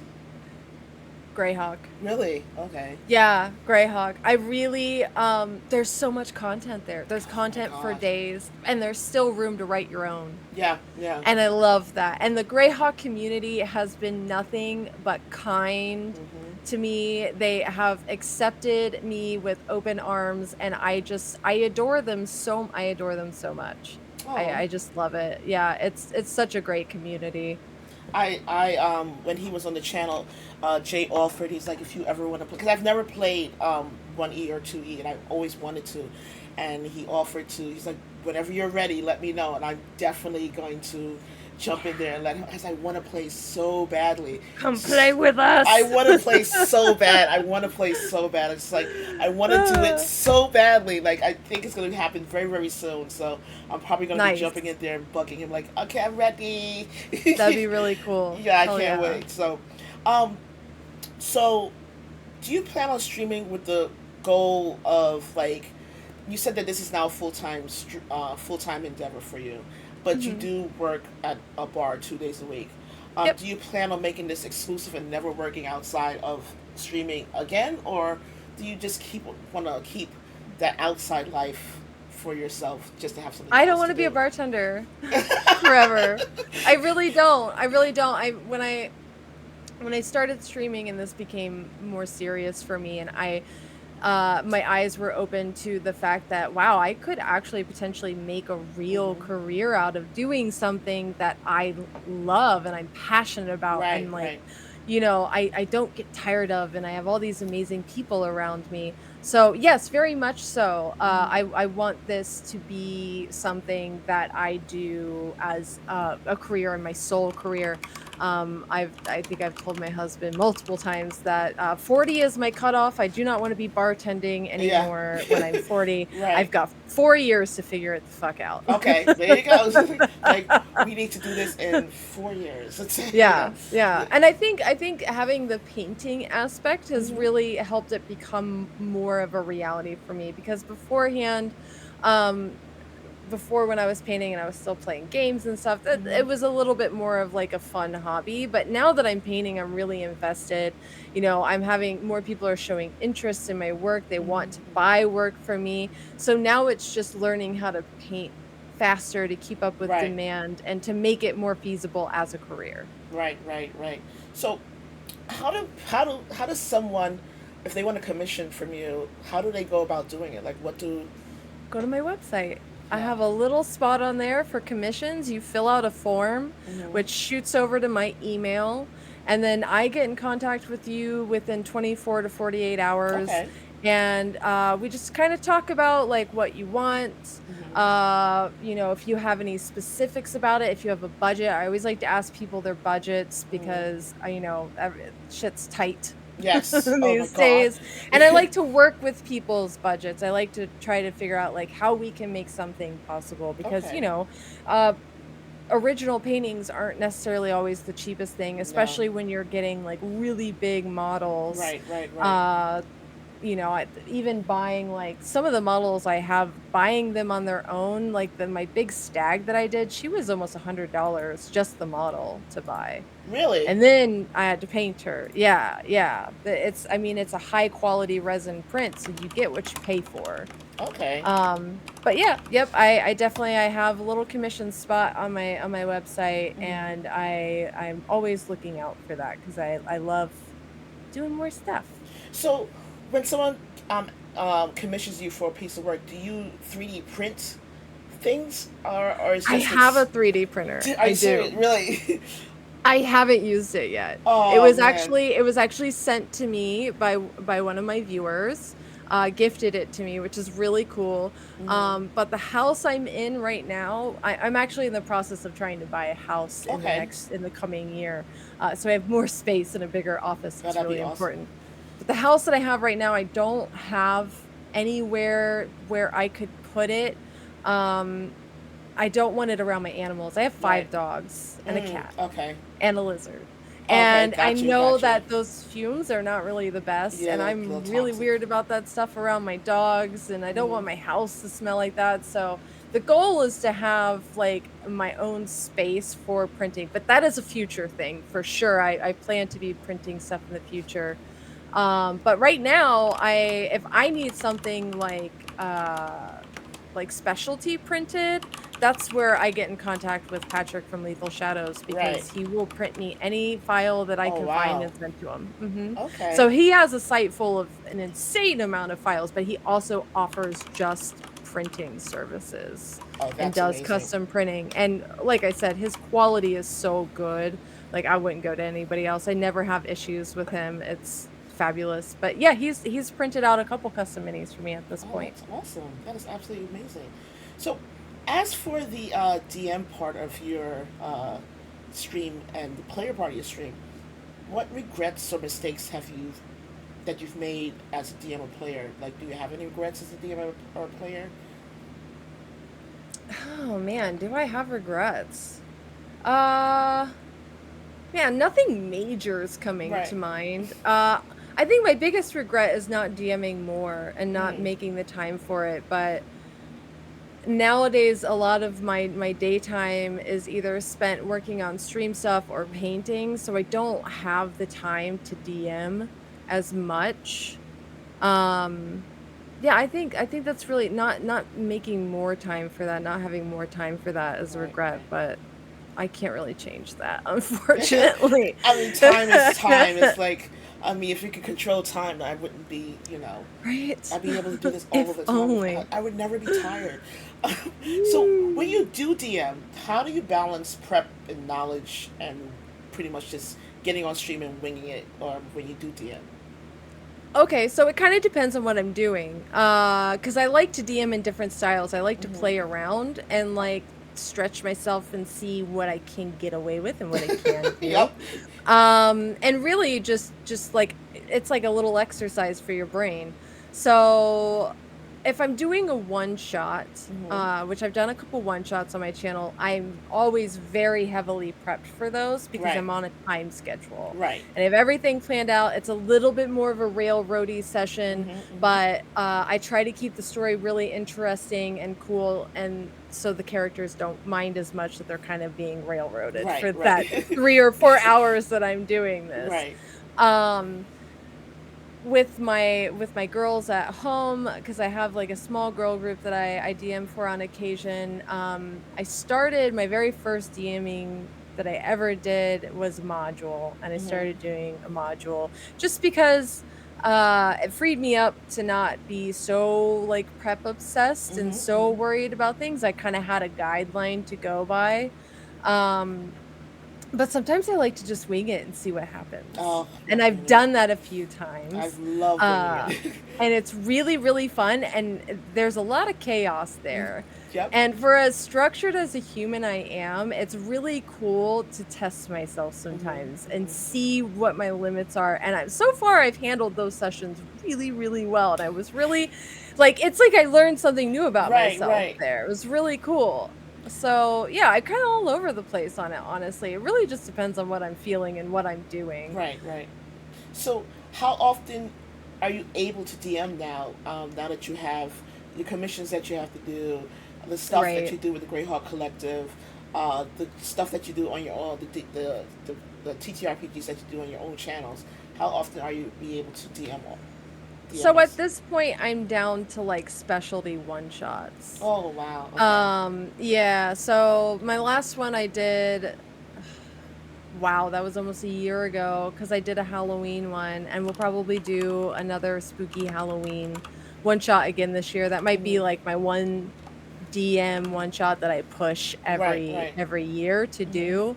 Because last year I did, Curse of Strahd, the Death Hmm. House, Okay. Yep. and I rewrote the story, and I trimmed a lot of the fat off of it, and I Okay. cut it down to a 3-hour game, Oh wow. Okay. with level 3 Hmm. characters, because that's a fun place to start. Yeah, No it's a no very one fun. wants to watch a level 1 one-shot. Level one is boring. The fucking most boring shit It's ever. so boring. It's the I most got time boring. for that. I can't like I've never like even when I get hired to DM a campaign, which is rarer now than normal. But I still discourage my clients from starting at level one. Like you don't want to start at level one. Yeah, no, You're you going to don't. hate It's it. boring. You're You're gonna gonna hate hate it. it. You're gonna hate the game, and you're going to want like make you miss out on money. But also you're gonna. I don't want you to hate playing. I want you to love the game. Yeah. And level three is a good sweet spot to start. For new It's a good people. little sweet spot. It's nice. Level 3, level 5, level 7. Those are all Right. like really good little sweet Yeah. spots in there. Exactly. Exactly. But I think now, especially with stream, if I'm gonna DM something, it's gonna be a whole big production. Oh, really? So that's kind of why I've narrowed it down to one shots and like maybe once, twice a year Mhm. for Mhm. me to DM. Um, because it's a lot of time. It's a Yeah. lot of time. When I did Death House, I built this whole cool stream scene where everybody was in like picture frames hanging Mhm. on an old like haunted house Oh, wall, that is and so like cool. I'm the aesthetics queen is what I like to say. So I like everything has to be a certain way. I want everything to feel when you come in to Mhm. a game that I'm DMing, I want you to feel that you're there with Right. us. Right. From the music to what you're looking at on the screen, everything. And then I like to be really, really well prepared for those so there's no slip ups. Right. You know, with the one shot, you're on a time limit. Most people don't have um the time to watch something longer than 3 hours Yeah. or the attention span, Yeah. Mhm. because Mhm. I've had one shots go for, like, 6 hours, and, like, Ooh. even your players are like, "Please Please just make throw me in the stop. trash, I Like don't wanna be enough. here anymore." Like Like, I want it's to too go much. home. It's too much, Yeah. it's too much, so Yeah. but yeah, it's a big production for me. With Death House, my husband did all custom art for Oh me for the wow. whole thing, so I had all these really cool I didn't use any maps, it was all theater of the mind, so I did artwork to go along with it so people could see, like, the enemies they were fighting or, like, specialty rooms that we came Right. across. And I'm a writer, I've always been a writer. I wrote my Mhm. first book in kindergarten. Oh. So, I like writing, like, really descriptive, like, entries to rooms or to set the scene or, Mhm. Mhm. that's really, really important to me, so it's always a big fucking it takes a lot out of me. Yeah. Speaking of writing, so and you said a bunch of times already. Do you continue to write with the schedule that you're keeping? Do you still write? Make time to write? I do make time to write. It's not as much as I used to or I wish I could, but I Mhm. I definitely do. That's always been a big part of my life. That's been one of my biggest creative outlets is Right. to write. So, yeah, and I still have like some role play writing partners from back in the day, so that's pretty Okay. cool. There's one girl that I used to write with. God, I think we've known each other for like well over a decade. We've never met. She Oh lives wow. in Europe. We've literally just been writing all these years, and Oh we have these wow. super established characters. It's just, yeah, it's a really big part of me. So, That's amazing. That's absolutely amazing. Um, so, what inspires you? What in writing, and also in your when you DM or you write a one shot or a campaign? What inspires you? How do you create your worlds and your stories and your characters? a lot of the literature that I've read, personally. Gosh, Ayn Rand is a huge inspiration for me. She's one of my favorite Mm. writers. I've read a lot. She was batshit insane, but her writing is really, really cool. And I love like The Fountainhead, with amazing book.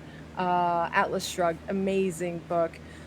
So really a lot of my inspiration comes from literature and the books that I've read in the past. A lot of horror. Because Yep. I am a big horror fan. I love my horror. I love Thomas Harris. He wrote oh my god, Silence of the Yep. Lambs Yep. and Red Dragon and that. I was a big Anne Rice fan And growing rice. Yep. up. I have a bunch of Anne Rice Vampires stuff are back my there. bread and butter, man. I Yeah. love it. So yeah, yeah, a lot Well, literature for me, really. speaking of vampires, have you ever played Vampire the Masquerade? Is that one of your TTRPGs? I haven't yet, but I am about to Oh, be in my very first Vampire the Masquerade game, the second week of August. really? And I am so excited that I get to live out my little rat boy dream of playing an Nosferatu. Oh, so just for people in the chat who don't know, some of my chat knows already, but I will be interviewing soon, probably, hopefully, in the next couple of weeks, the creator of Vampire the Masquerade. So, Very cool. yeah, so we're gonna have him on, and hopefully, we I want to play with him so bad. I'm a That would be so huge cool. VTM fan. I've been a huge VTM fan for years, and I want so badly for him to DM a game for me. Like, it would be amazing. But I digress. Hell So, yeah. that would be the best thing in the world. Um, in your opinion, if someone decided that streaming is going to be my job, if I want to make this a career, what personality traits would they need to be successful in doing this? Dedication Mm. is probably the biggest one. You got to be dedicated to doing it. There's no Oh, wishy-washy in the middle between. You have to set a schedule, you yep, have to be on time with that schedule. yep, And charismatic. You got to be a charismatic person. That's really, yeah, really important. You need to be able to fill dead air. yes, Because people don't like silence. People yeah, want you to yeah. talk to them. They want to interact, and you got to be the conversation starter almost always. So I think those are two of the most important things I in think, streaming. yeah, I think I had a hard time because I'm a natural listener, so it's Mhm. hard for me. It was hard for me to just talk, especially if there was no one there. Like, I'm just, who am I Yeah. talking to?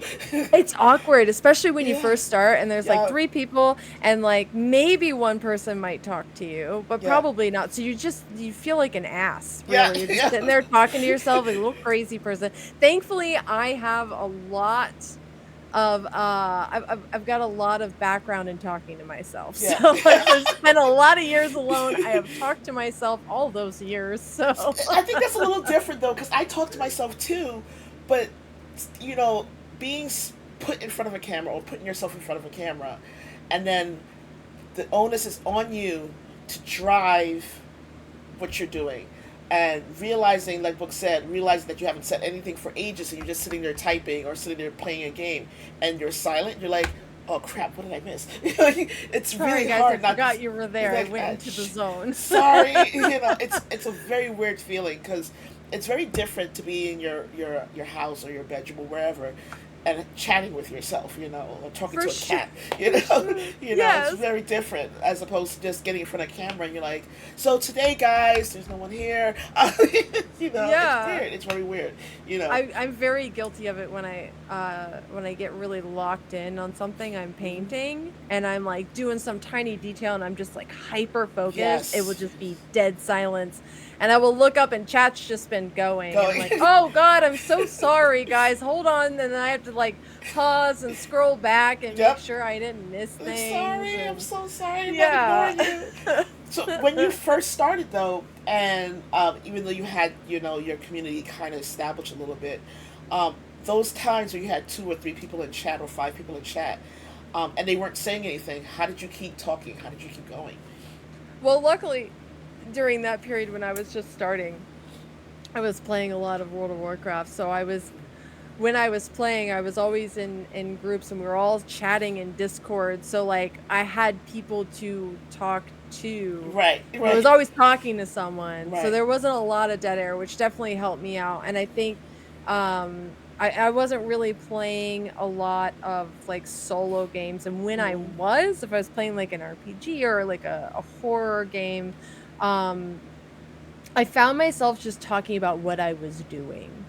okay, okay. Like, because it's the best way to fill space. Like, Right. oh, I'm going to go here and I'm going to do this and I feel this way about my character. And oh no, my character needs health or this or that. Like, you become your own narrator, which Yeah, also yeah. is really weird. It's so bizarre because I found myself at work going, "All right, so your next step is to," and my coworkers were like, "Who are you speaking to, and why are you talking out loud?" It's like, "Oh, that's right, I'm not streaming. Stop it." Yep, yep. It becomes a Yeah, very you rare just thing. you So gotta become your own little narrator it's sometimes. very That's really the bizarre. best way to fill dead space, I've found. So it's always been. This is what I've always thought. Um, Once I found Twitch and even to some extent TikTok and YouTube, it's been my belief that um, content creators are talented, undiscovered producers, directors, actors within themselves. Oh my Where you, god. 100%. Where do you see yourself in those roles, and do you plan on expanding on them going forward? All of them. I'm doing all of them constantly. It's a juggle. It's a weird juggle. I didn't, when I came into streaming, I did not realize the amount of work that was involved, the amount of hats that I would have to wear in this Oh industry God. as a small streamer doing everything alone. You see people, you see streams like Critical Role and Hmm. Tabletop Down and stuff like that, and they have full production teams Yeah, doing they got people doing and their. actors and Yeah. voice actors and Hmm. all these things when it's not like that when you're alone. You're your own producer. Yep.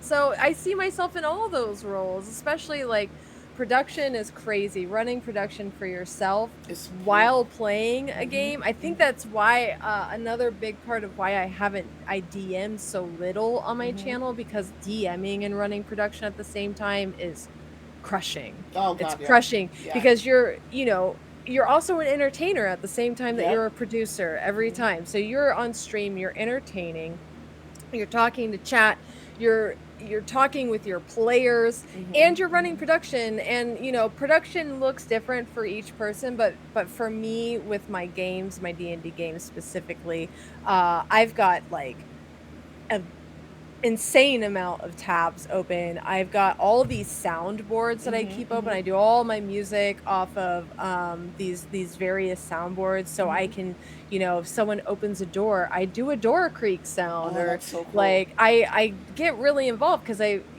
D&D is a very atmospheric Yes. thing, and to Yes. keep people interested, because there's so many games being Yeah. played on Twitch at all Hmm. times. You Hmm. got to go that extra mile, Right. Right.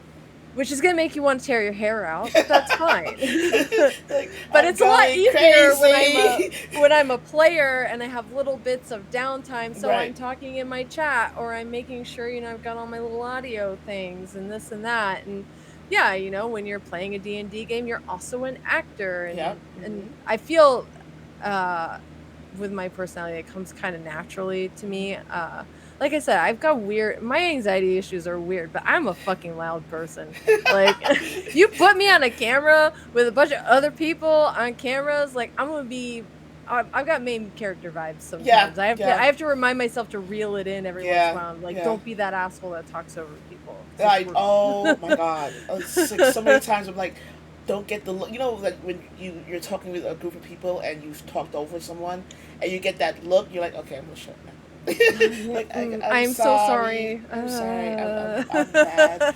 I feel bad. Yeah.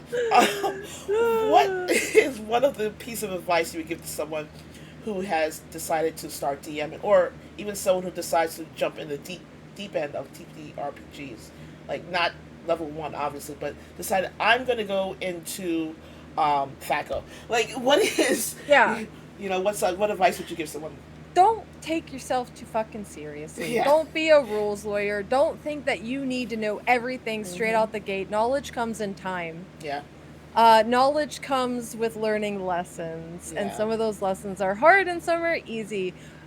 Just remember that you're there to tell a story with your friends and to have fun first and foremost. And also remember that you are the DM. Yeah. You are God, and what you say goes. And that And if is it. someone disagrees with you, you can say, "Well, this is my game. If you don't like it, bye." Or I could just kill you. Whatever. Yeah. Yeah, I Like, think a lot of, like, new I know I was this way when I first decided that I wanted to DM. mhm. People get nervous and they're like, "Oh my god, like, what if I don't know this or don't know that?" Or like, blah, blah, blah, blah, blah.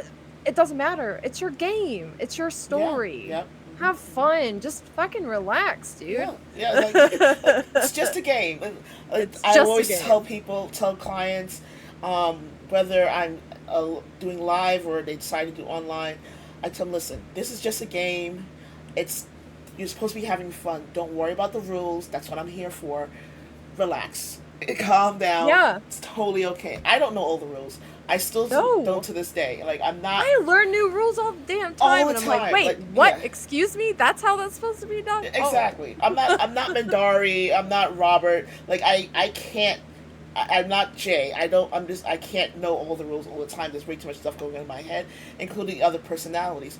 But Mhm. I Yep. need so I can't keep them all straight. But we'll figure it out as we go, and we're gonna have fun. Relax. It's okay. Yeah. you know. Yeah, yeah. So I think a lot of people have a lot of expectations when trying to DM of, yeah, like, how they're supposed to be, and they forget that, like, one of the first rules in D&D is, like, you're the DM and it's your table and your rules, and you can make up you whatever can rules make you shit up want. all just so And many I have times. done that on the fly so many All times. the time. Girl, all the time. I'm like, Every and then, time. I get every once in a while you get the rules lawyer in there and like, Oh, "Is this your game?" No, speak. it's Yeah, not. exactly. So calm Hush. down. Enjoy it. It's cool. It's cool. Speaking of the rules lawyer, how do you deal with? And I call them. They have a name. I call them the actually. Actually, that is not how movement happens. Like, how do you deal with that at your table when that happens? If that has ever happened to you. So if I'm at a table and I'm playing as a player, Mm-hmm. I slowly die inside. And I make a note that I probably don't ever want to play with that person again once whatever I'm doing with them is done. This is Because you're never. not fun. Yeah. Rules No. lawyers, I don't know if anyone's ever told you this before. You're not fun. Yeah. No one Yeah. wants to play with you. It sucks. It Yeah. sucks. We're just trying to have fun. As a DM, you get shot down pretty fast. Right. It's like, look, I get it. Like, that's maybe how that is ran in another game, but I am here to remind you that I'm the DM and this Yep. is how I run things and this is my table. And again, if you don't like it, then you're always welcome to quit. You Right. don't have to suffer through it because I'm not going to suffer your shit. Oh God. Yes. Oh my God. Yeah, I'm Like, pretty like I nip that in the bud pretty fast because I don't like that kind of stuff it's a at pain the in the ass. table. It's It- rude is what it's it is. so rude. It's such a pain in the It's ass, and it's literally grinds the game to a halt. it Like, it does. grinds the game to, and you're like, okay, I'm out of character here, um, dude. What do you want? You're like, It takes you out of, the whole idea of D&D and TTRPGs is getting immersed in this yeah. world and losing yourself. Yes. Yes. And when someone like has stop taking it so seriously on the rules end. Right. It's Right. unnecessary. Like lose yourself, man. Yeah. You know, and I like to remind those people that they can lose themselves and not to be afraid to lose themselves. Yes. Yes. So it's just, and some people will take that advice and some people won't. And it is what it is. And, you can always decide not to play with people. Yeah. You're allowed to do that.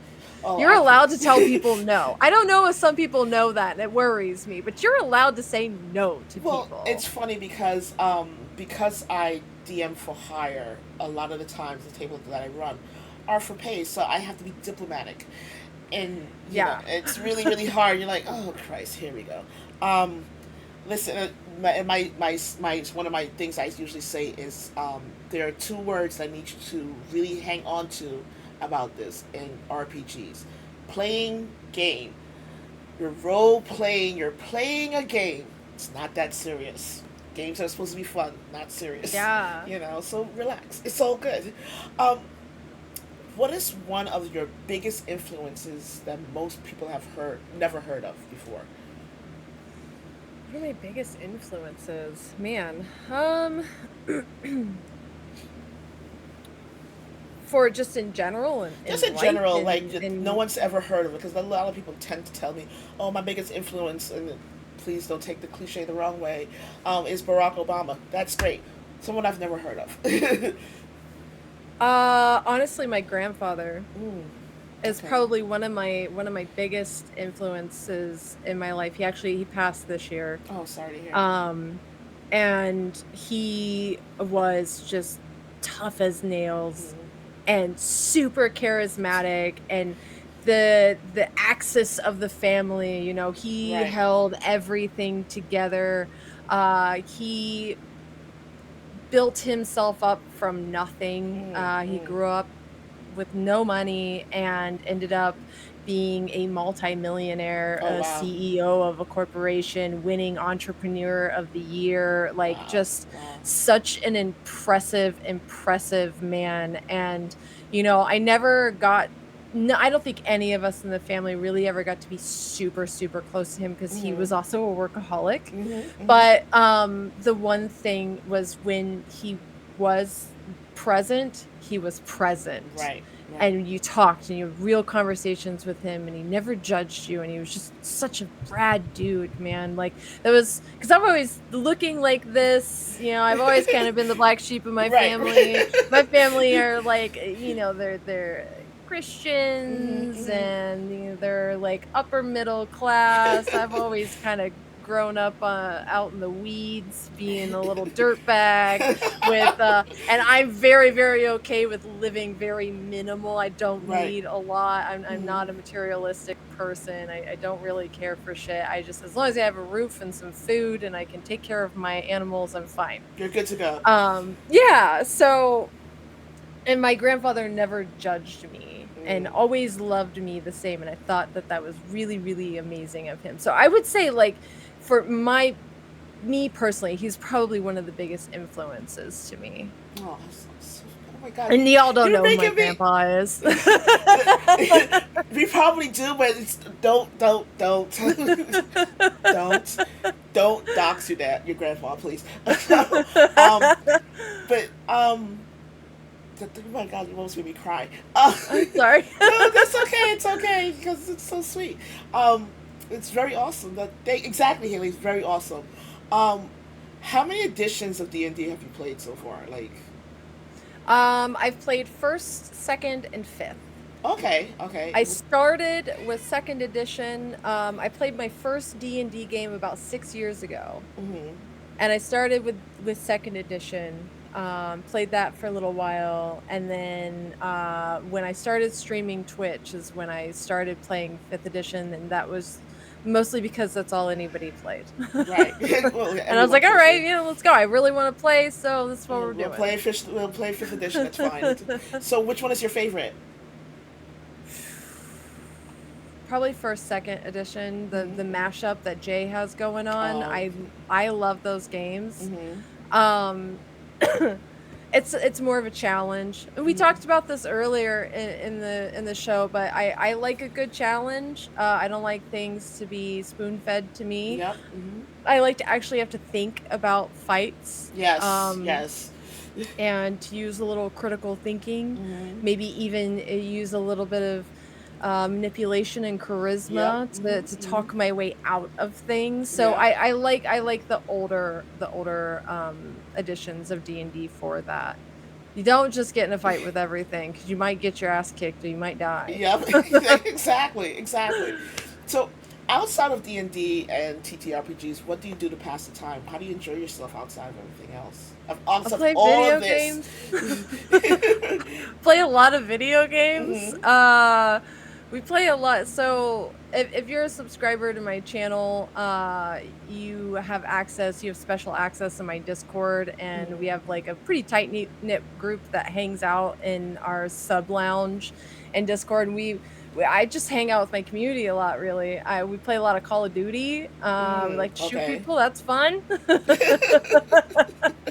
But Let's kill things. Like, this is great. yeah, if I'm not hanging out with the community, playing video games and getting to know people better, and I'm usually either reading or writing. Those are Okay. two big things for me that's always kind of carried out through my life.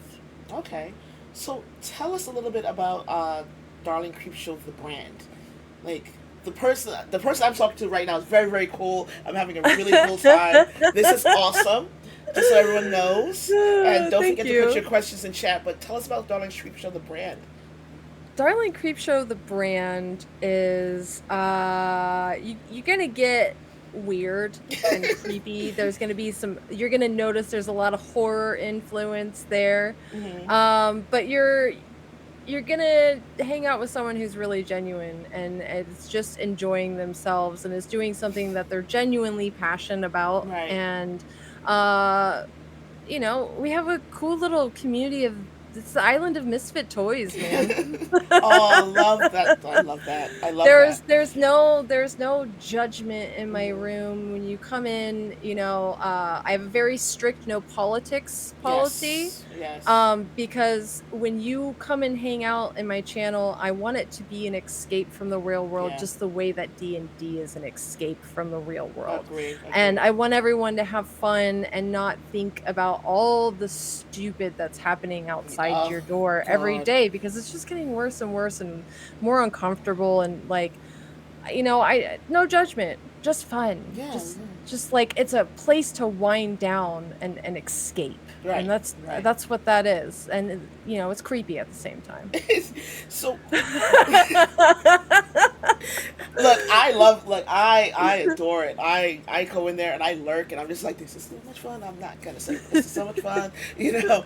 But why horror? Like, D&D isn't naturally, in my opinion, horror. It's more fantasy esque. Why horror? Yeah. I watched my first horror movie when I was about 5 or 6 years old. Oh my God. Um My mom was really strict about a lot of things, Hmm. but what I watched and what I read, she did not care. We had one rule in the house. Okay. Don't end up in my bed at the end of the night. Like, if you're scared, that's on you. Yeah, that's on you.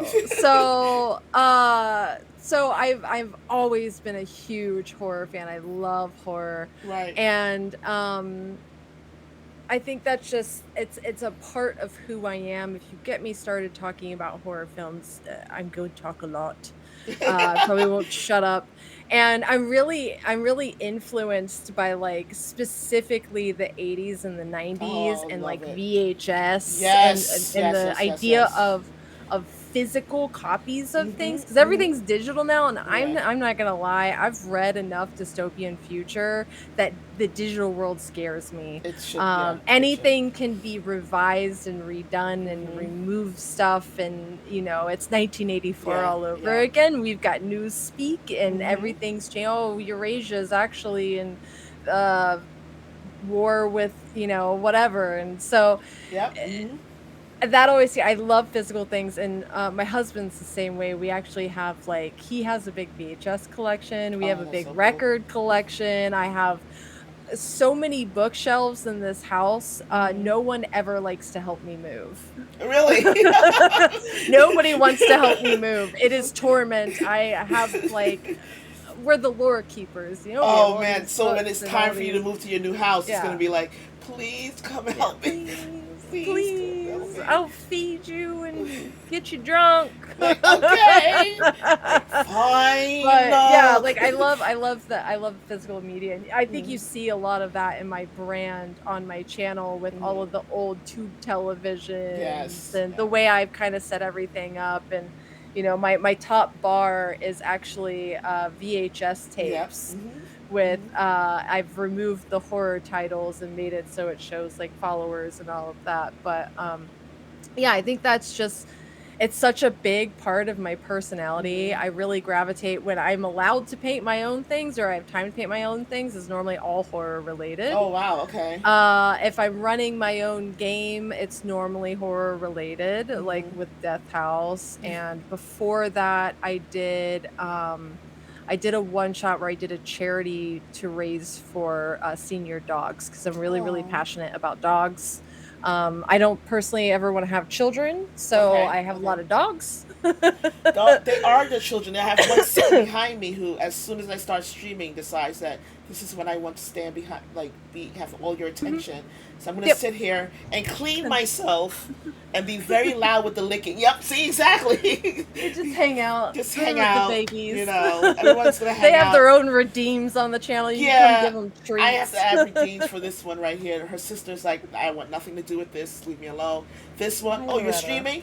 Meow. You know? Uh-huh. Yep, yep. This I, one. This is the yep. ham. Yeah, She this is a wants to be up streamer. here. She's like, "Oh, See? you Oh. showed me to them, so now I have to come over and really make sure they see me." Are you caught in the curtain again? Is this what it is? Like she's literally turning around like I'm stuck. Well, then turn all the way around, babe. Come on, turn around. There you go, sweetheart. All right, good Yeah, I girl. got my cat sleeps on my desk, the printer on my desk right next to me, Yeah. and he likes to kick my lighting off all Oh, the that's time to get amazing. Yeah. attention. Yeah. Or he's quite a fan favorite on the channel, which is hilarious because I'll be painting and you'll just see him like slowly creep into view and he'll Yep. stop and sit and I'm not even noticing. I'm just like in it and he'll I've just seen put a it. paw on my shoulder and I'm like, Like, oh you my jerk, god. get out of here. What are you doing? Yeah, she's doing the same thing. And I'll start streaming, completely forget that I'm gonna start streaming, whatever I'm gonna do, and all of a sudden it's like she knows. She's like, oh, you're Mhm. streaming, meow. Yep, they you know, know. They have like a pick little me up. homing device for Come, this. I want to be on TV too. Like I want to be on camera. Thank you. So, if you could DM anyone for anyone, dead or alive, real or fiction, who would it be? Man. It's my favorite question. It's my favorite Yeah, question. I looked at that question and it's been like driving me insane since. I I don't know how much I'd want to DM for someone as much as just playing a Play, game yes. with them. And I think it would be Anne Rice. Ooh. Because Oh vampires man, are yeah. like my ultimate favorite. It's such a calling to me. Like I've been obsessed with vampires. That was always my favorite monster as a Right, kid. right. I'm still very obsessed with vampires. And I want to play in a vampire game with Anne Oh, Rice that'd be because so she's cool. just God, I want Anne Rice to DM for me Oh because man. she's the queen of Oh wow. description. God, Yes. could you imagine Anne Rice Oh DMing man. a Vampire the Masquerade That would game? be insane. Oh my god. I'd poop myself. I'd be I like, would. I don't even know. Like the first few minutes, I'm like, I don't know what to say. Hi. You just, I could die happy. like, I'm supposed to be playing, but I don't know what to say to you, and I'm gonna sit here and fangirl. Think, yeah. You Right? know, Yeah, it I think happens that's so it. bad. I think that's it. I think I want Anne Rice to just DM for me, and I just would play in a game of hers. That would be amazing. That would be amazing. So if other than Anne Rice, any fictional people? Any fictional people? Hmm. God, there's a theme here, Yeah. okay? But Lestat, could I just play in a game Oh, with oh, Lestat? yeah. Of course, of course. Why I not? fun creep fact. I was reading Anne Rice in like I think sixth, seventh grade into middle school is when I really, really got Right. into Anne Rice. I lived across a library like the majority of my life growing up. So Mm-hmm. that was my escape because I didn't have very many friends and I wasn't allowed to ever go very far. My mother was a helicopter mom. She was very Okay. protective, Okay. but I was allowed to go to the library. So I fucking lived there and I was always renting all these books and all these things. And when I first started reading Anne Rice, I became absolutely obsessed and infatuated with Lestat. Because how can Oh, you not? of Like, course. That he's fabulous. that I character is loved him. chef's kiss. Oh God, Absolute the chef's kiss. Lestat the book is still my favorite of all of her Of course. novels. Of course. So good. Um, she really opened my eyes to a Right. lot of things, It's like and I didn't all know they could sorts do of that. stuff. Like Yeah, it was like a lot of like yeah. I didn't know they could do that. Why would he do that? Like I just spent a lot of time when I read Anne Rice going, huh? I didn't know he could do that. Why did he do Yeah, that? Like it was a lot of that for me when I was reading it, and it's actually amazing because it's like it opened my eyes to like to expand how to expand my characters when I did write. yeah, for It sure, was like for very sure. much a teaching moment. When I read Anne Rice stuff. So, but if off of that, if you couldn't stream anymore, would writing be your next step as a career? Yeah, Oh, 100%. My husband's been pushing me for years to write a book. oh, you should. I mean, obviously, you know, Yeah. I mean, I think it'd be a good. Just from hearing you speak, I think it'd be a good idea. Like, I think that obviously would be totally on board to read whatever you wrote. I've got some short stories under my belt. And I let's see, how many years now? I started my vampire lore when I was 13 or 14. I am Mm-hmm. 36 years old now. Mm-hmm.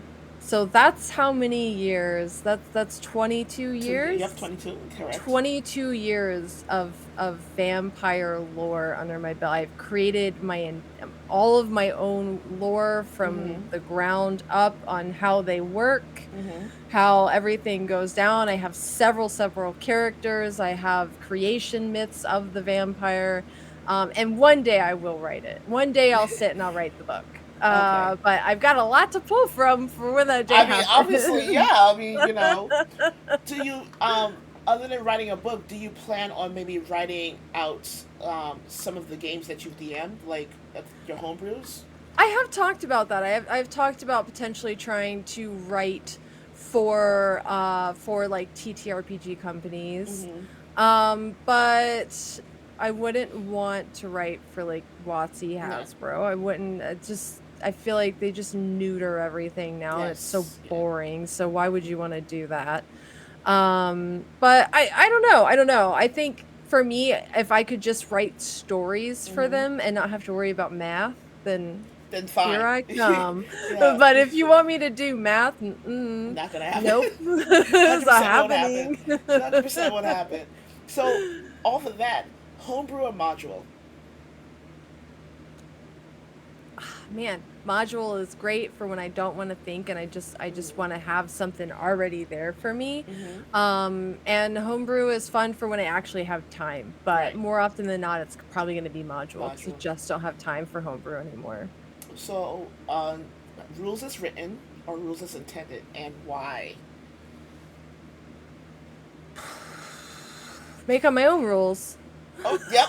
I love homebrew rules. Don't get me wrong. A lot of my rules are homebrew. Like a lot of my I rules love are like house rules. house rules are a thing. My favorite, I Specifically, think I've actually stolen a few of Jay's house rules because I've mm-hmm, mm-hmm. fallen in love with them so much.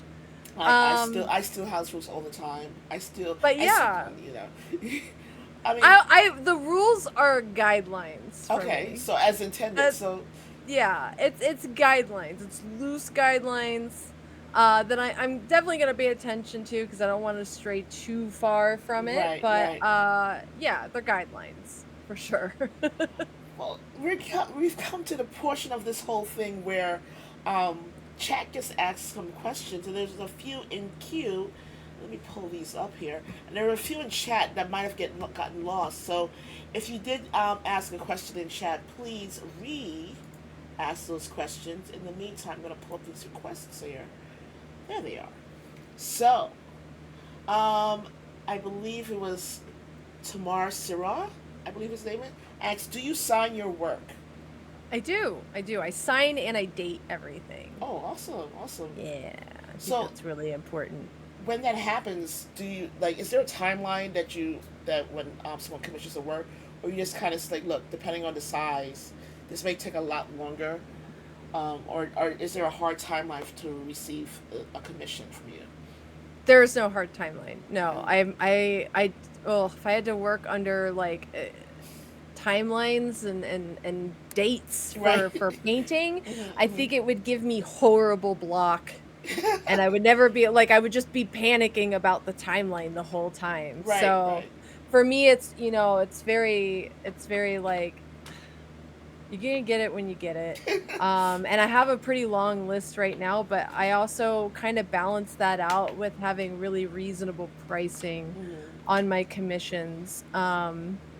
And that's where, like, you might wait for a while, but I'm probably not going to charge you as much as another MIDI painter Right, would be charging you for the same piece. right, right. And you also get the benefit by the time I get to your piece, I'm probably going to be an even better painter because every time I paint something, I become a Mm-hmm. better painter with each piece. I, So, that's amazing to me because like I said, you're very, very meticulous, and I'm finding it very hard to believe that you've only been doing this for a year. Um, eh, to be fair, I did art in college. mm-hmm, I used to paint, I used to oil paint, I used to work with charcoal, and I mm-hmm, feel like that's always come very naturally to me. Painting. mm-hmm. Before mini painting, I hadn't done art in years and years and years, other than like the rare sporadic hair up my ass. I'm like, oh yeah, let's do something. Let's draw something. I feel crazy. Uh, Like, I want to do this. Let's get it. yeah, so I was very, very rusty, but I also I'm a big time dork at heart. So I will sit and research. I will watch technique Mm-hmm. videos in my downtime. I watch technique videos while I'm painting. Oh, Like, really? Okay. I had, when I first really got into miniature painting, I started going through other painters on Mm-hmm. Twitch and finding some people that I really, really enjoyed their work and felt was something that was close to my own personal style of what Mm-hmm. I like to do and what I like to see, and ask questions. I asked a lot of questions. Some of them have Patreons. I was subscribed to a Patreon for a long time. Okay. So yeah, just the journey of knowledge. It's very, very important. Absolutely, You got to do absolutely. it. You can't just always just wing it. Look, winging it helps sometimes, but sometimes winging it can be so detrimental. Like I feel like if you wing everything, like what are you learning? Like what's the point? Exactly. Yeah, yeah. There's people like, some of these people that I'm watching, they've been painting for over 20 years. Right, right. So I fucking trust what they have to say. Yeah, They yeah. have something to teach you, you should listen. 100% agree. 100% agree. Tama asks again. Do you give lessons on DMing? I don't. No. No. I don't feel like I'm qualified. I can't Really? even read all the rules to you. Yeah. My DMing lessons would be like how to write a story. And not so much rules or anything like that, because I'm not so great. I just make it up, guys. I'm making shit up as I go along. Look, this is all like that. I'm figuring this out the same way you're figuring this out. Like just Yeah. let's go on the journey together and be happy. Hush. Like so, Book Ruffle asks, and Book is amazing. Hi, Booksy. You seem like a really friendly and open streamer. Have you had any parasocial issues with any of your viewers? I've definitely had to ban a few people. Mm. I've definitely had some issues. Okay. Being I don't want to sound like I'm being conceited, but being a attractive woman Mm-hmm. online, Mm-hmm. is a scary place to be sometimes. Very, very few people actually know my real name. I Mm-hmm. don't give that out. I'm very vague about where I live. Yeah. But yeah, I've had some weird things happen where I've had to be like, okay, well, Like, hi. Please hi. go away. Yeah, so, I think that's, uh it can get weird. It can definitely get weird for sure, and you have to learn to navigate that. I've also had, issues with, like, real life stalking in the Ooh. past from Okay. people, so that, like, revs up some PTSD for me, Yeah. so if Yeah. if I feel like even the slightest something is going in that direction, it's It's like, instant block from all yeah. of my content because 'cause I'm not gonna risk it because I've dealt with real life Right. stalkers Right. before, and Right. that is a very scary situation to Yeah. to be put in. It's not. It, No, no. I when I first started streaming, I was like, I'm a small streamer. No one outside of the people in my chat knows me. I didn't think it was a thing. Everyone knows. Obviously, you could tell from my tag that I live in New York City, um, and I frequent places around my place of work. Mhm. One day I'm sitting in the bar and I'm having my end of evening drink and a like a nice little dinner for myself. This is nice. This is lovely. And a guy sits next to me. He's like, "Oh, I know you from Twitch." I'm just like, "What?" Like instantaneous. Like, I don't want to be here anymore. I don't know what to do. Yeah. Like, what do you do? Like, how do you? Like, what do you do? I I don't. honestly don't know how I would handle that situation. I almost lost. I don't know. Yeah. It would be very scary. I Because was he terrified. also like one thing, I have plans to go to GaryCon next year for Mm. my first convention as a Okay. streamer. And I've been talking to one of the guys who helps put it together and run that, and I was like, "Can I possibly work? Can I come and do work?" Right. Right. And the only reason I want to is to have something to fill time because I'm very, very nervous about meeting people who Yes. only know me as an online Mm-hmm, personality mm-hmm. because those people are going to have set expectations Yes. about you. Yes. And it's nothing, it's not wrong on their part. Right. Right. They did nothing wrong. It's human nature. It's Mm-hmm. what you do as a person. You set expectations, you project a lot. But for me personally, it's a little scary. And I was Yes. like, I just kind of want an out if I need to be away from all the people. Like, I will love to meet people, but I also need room to breathe. Right. That's Right. one thing about like being a bartender. People are like, oh, well, you say you're like, you have social anxiety, but you're at the bar, like you're just totally normal That's different. person. And That's so and I'm like, different. yeah, but when I'm behind a bar, I have a There's barrier. a It's a barrier. physical Right. barrier Yeah. there. Mm-hmm. And like I sometimes need that in situations. I also it's busy, so I'm going from one person to the next person Yes. to the next I'm not person. focused on you. Exactly. Yeah. I need that. So, yeah, that's it's weird. Social interaction's very weird. I don't like peopling. Um, I don't. No, I don't no. like peopling. I don't. And I don't know why I was, like, blessed with being so good at it, Yeah, it's because I'm weird. horrified by it. I agree. I agree 100%. Like I'm good at it. I could, and people have noticed this. Like when I'm around people, I could turn it on. My sister's like this as well, but we can turn it Mhm. on, and neither one of us like people. And like I don't like big But it crowds, drains you and dry, it doesn't it? does. It really It does. does. When Like I have to go and be in public and talk to people, like, I come home and I'm just, like, silence away, I'm yes, going to my bedroom and I'm gonna don't lay talk to down, me. don't touch me, don't look at me, don't talk to me, like, I just need it to breathe. just sucks everything Yeah. out of me. Hmm. Hmm. I hate the term empath. I'm an empath, but Ugh. I feel like people, like, vampire your Yes, the energy a energy little bit. vampires, a And hundred there percent. are some people are better at it and more Yes. aggressive than others, and those people I just Oh my god, it's it's a so lot. bad. It's so bad. I recently I didn't stream all last week because I was in Virginia for the USA National Karate Championships with my dojo, and I'm one of the coaches, and all I wanted to do on the last day on Sunday was I want to go home. I don't want to be here anymore. I want to go home. And Delta canceled my flight. I was just like, we are driving back Oh. to New York City because I want to go home. It's so bad. Oh. Like immediately, as soon as I got home, I was like, this is better, much better. But Yeah, yeah, I'm in my bubble. I mean, it's just so much nicer. We're good now. So, bookhead, that was a great question. Thank you. Haley says, yeah, it feels like you shouldn't be a thing because you can interact as if you're a people person, but on the inside you're like, ah. Yes, I agree. So, while people put questions in chat, if people still have any questions in chat, please feel free. In the meantime, what can we expect from Darling Creepshow in the future?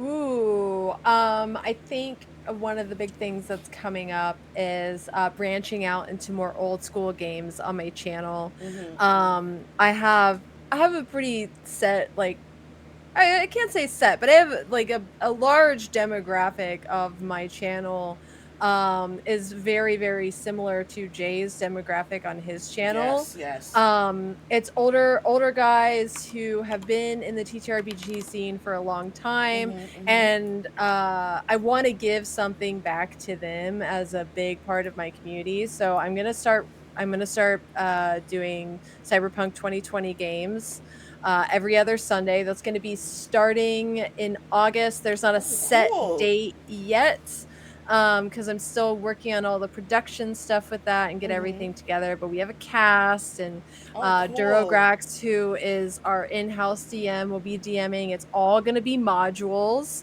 Oh, nice. One thing that I was really, really excited about with doing Cyberpunk 2020 is no one else is really playing it on Twitch. I haven't seen any other channel. Everyone's There playing really Cyberpunk isn't. Red. There really isn't. It's either Cyberpunk Red, VTM, or D&D, or And there's Pathfinder. so many iconic modules for Mm-hmm. 2020. Yes. There's there's so much content there that we Yes. could literally play forever and probably not run out of stuff. Ever. I So, agree. I very, agree. very cool. I'm really, really excited to do Duragod that. Duragod says I'm DMing. Yep. It's all on you, bud. um, Dance asked, you said you wrote your first book in kindergarten.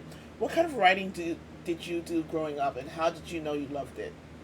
Oh my goodness. I actually have this somewhere packed away in my stuff. The very first book I ever wrote was in my school. We had a publishing thing. You could get your books published in the school library. So I wrote a book about the Little Mermaid and I Oh, illustrated the whole thing, and they bound it and put like a little like sticker on it that it was like officially published in the school library, which is super cool. that is so Um cool. That is so cool.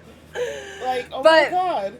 for me, it was a lot of it was fantasy, future dystopian, and primarily vampires. Okay, okay. Yeah, I That's think there's a awesome. theme here. There's a theme. I feel like I'm not I feel quite like grasping what it could I'm be. not It sure, but feels drama, like maybe a little. I'm not sure. I'll get it. I'll get it. I'll get it. But I think knowing, like, the idea of knowing that I loved it was, I was a really lonely kid, and my mom, like, really tried to shelter me too hard. And so Oh writing was my my god! escape. Phyllis! You Oh my sweet god! Thank bean. you so much for the gifted subs. Thank you. That's amazing. Thanks, Phyllis. You're the best. Yeah, you're the best. Oh, by the way, Mubot, shut up. Um, just so you guys know, everyone who's new here, we hate Mubot, but I can't turn it off. So if you put too many periods in chat, Mubot will yell at you. It's very weird. And that's Oh the my only thing with goodness, a weird. Moobot, calm your They're shit. like, calm the hell down. Um, Toma asks, do you play Pathfinder? Oh my god. I don't. I haven't got to play Pathfinder yet, which is a goddamn shame because I'm really good friends with Eric Mona, who Oh, is the okay. lead creative director and publisher of fucking Pathfinder. Oh no, Okay, Yeah, he's came and played on my channel, I'm I've gonna played need to on talk Jay's to you later. I actually met him through Jay's channel and, like, Oh. our role play chemistry, we Mhm. instantly became, like, super good friends, and we just there's something that clicked there, I'm like, "Eric, Mona, you are my fucking people," and, yeah, so it's yes, I Okay. want to play. I don't have time to really play it though with all the other stuff that I'm doing, which is hard. If I had all the time in the world, there'd be a lot of things I would have done already. I agree. Like I feel like if I had more time, I'd probably be like, I play this and I'll play that, and we're gonna do this on stream. I'm gonna do that on stream, but I don't have the time. So Yeah. But I love the boys over at Paizo. They're amazing. So I love that they 100% take on Watsy, no holes. They just be like, cut your shit. I love it. I love Well, a it. lot of those dudes, were writers for TSR Games back in the day before the split happened, Right, right. and WotC became a thing. Like, Eric Mona wrote a ton of Greyhawk content, that was Mm-hmm. something that he did, but, yeah, a lot of those people worked, on early D&D on Greyhawk, Right, so right. Oh very man, cool. that is very very cool. But if anyone has any more questions in chat, come on, please ask any questions. Otherwise, we're going to probably get out of here. But we'll give it a few more minutes. One of the rules that I do is that I usually get my guests, if they're familiar with Twitch, to guide the raid, so we Ooh. raid out. So Yeah, yeah, yeah. while we wait for a couple more questions, what do you want to talk about? Tell me what do you want like? Man, I think, I think one of the coolest things that all of this has gotten me into is the people I get to meet. Like, Yes. I have got to meet some cool fucking people. You are Oh, very thank cool. you. I feel so natural sitting here talking This to is you. so much fun. When you first asked me to do an interview, I was like, ugh, I don't, ugh, Like, what do I what am do? I gonna do? What do I have to talk about? Yeah, it's so funny because that's usually a reaction from people who have never been interviewed. You're like, what the hell do you want to interview me about? And I'm like, this is why Yeah. I'll give questions. I'll send you the questions in advance so that you're like, oh, this is gonna be fine. I appreciate it so much. You're so organized and on top of things and just like so laid back and chill and Oh, fun thank to you. talk to and just easy. Like you've made this whole process easy and I appreciate that because I'm sure working with other streamers isn't Uh, always the No, it's easiest. not always the easiest, and usually it's like, all right, I'll fix it. It's okay. There's a few times where interviews have fallen through, and it's been like, okay, we'll fix it. It's okay. It's no big deal. Don't worry about it. And it's all right. So, oh, you guys are so sweet. Oh, thank you guys. Tama asked again, what is your wish list of items if you wanted something? Paint. Always Paint. paint. Always More paint. paint. I love paint. More fun things to play with. Like textural stuff. Hmm. Stuff for terrain. I'm always looking for more like little fun things to incorporate in my paint jobs. I feel like there's a million things out there and Right. I've only been exposed to some of them. Hmm. So Hmm. I'm learning shit all the time. But yeah, I think the big anything because it's a really expensive hobby. Oh my Mini painting is gosh. so expensive, and there are so Oh many my like gosh. little doodads and bells and Hmm. whistles Hmm. and fun Hmm. little like, oh, this goop makes rust or this like powder you can brush on and looks like moss. And so I'm like always looking for like cool little things to Right. test and Right. play with. So, I I paint. I do a bunch of other stuff. I do art, but I'm not on stream because scared. Um, I'm always like really hypercritical of the art that I do. Um, do you plan on branching out from mini painting to like actual painting on canvas? No. Really? No. Yeah, no. I don't yeah, I can see myself doing it. Oh, really? Well, Yeah, I just, I see my next step with painting is branching into dioramas I and can, doing bigger and better and cooler mini stuff. speaking of dioramas, what do you think of Jay's setup in his Ugh. base like Bill that? the Master Crafter is a goddamn saint, Oh A, my for putting god, up with Jay, but B, like, his work is it's beautiful. All that gorgeous. stuff he's done for Oh my Jay is god. just so cool, like, I love because I'm a very visual Yes, person, yes. so having that laid out is just it's so cool. I It's so love it. cool. I every time you guys are playing or he's running whatever game he's running, I'm in there. I'm like, and as soon as he starts moving, I'm like, this is such a cool thing to see, and it's Yeah. like the scale of it on stream is probably way different than its actual scale. Excuse me, than its actual scale because it looks massive on screen. So I can't I imagine keep in real life. threatening him that I'm gonna show up on his doorstep one day. I 'Cause mean, my husband's a big comic book nerd, and mm-hmm, the Jay and Silent Bob, like, stash comic right. shop is Mm-hmm. not far from Jay, and I was like, "I'm just gonna have my husband drop me off, and you're gonna be stuck babysitting me for the Pretty day much. while my husband does comic book shopping." Like, I'm gonna sit here and play with all your toys. Yes, This yes, is let me it. come play with your toys. Like, I'm gonna come play with your toys. So I'll stop putting ellipses in the chat. You're gonna get Moobot's gonna yell at you. Um, so I don't think there's any more questions if anyone does, but let's see who's on. Who's on?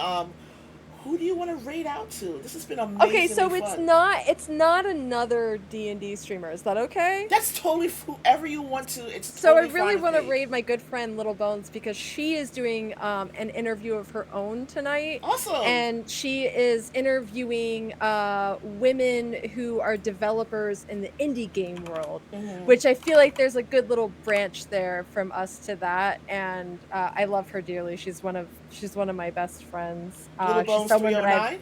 Little Bones 309. I Awesome, have wrote awesome. with her for years, and that's actually how I know her. Before I ever streamed, me and Bones were friends because we Oh, wrote together. And then I started playing in TTRPGs on stream, and I was like, she started streaming around the same time. I was like, come play D&D with me. So she's in a lot of my D&D games, and yeah, very cool. But I think it's super cool that she's got this like all-female dev team that's for so indie cool. games. That is very cool, and I love finding.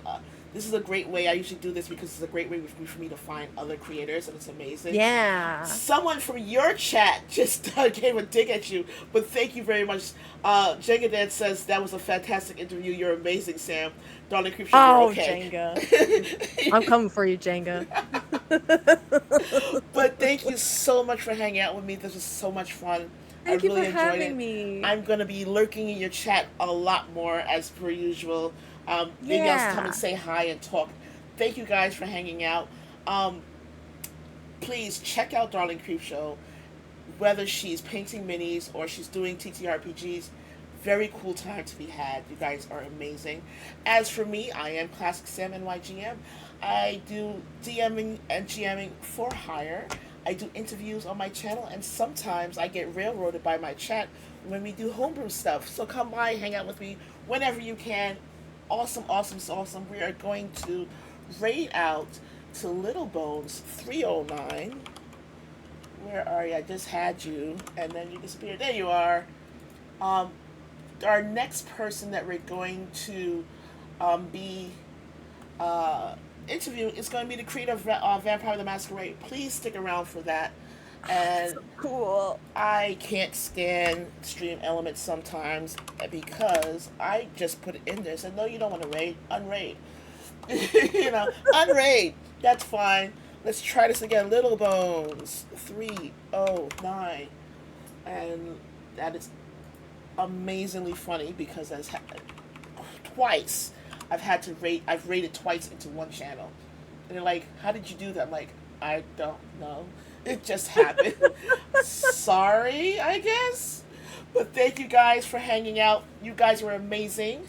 You are amazing to talk to. Thank you so much for coming on my I had a channel. great time. I Thank had an you for awesome having time. me. And I will see you soon. And we are going now. Please hang around for the raid. Bye, guys. Mwah. Let's see if it goes. I think it went. Yay! Yay!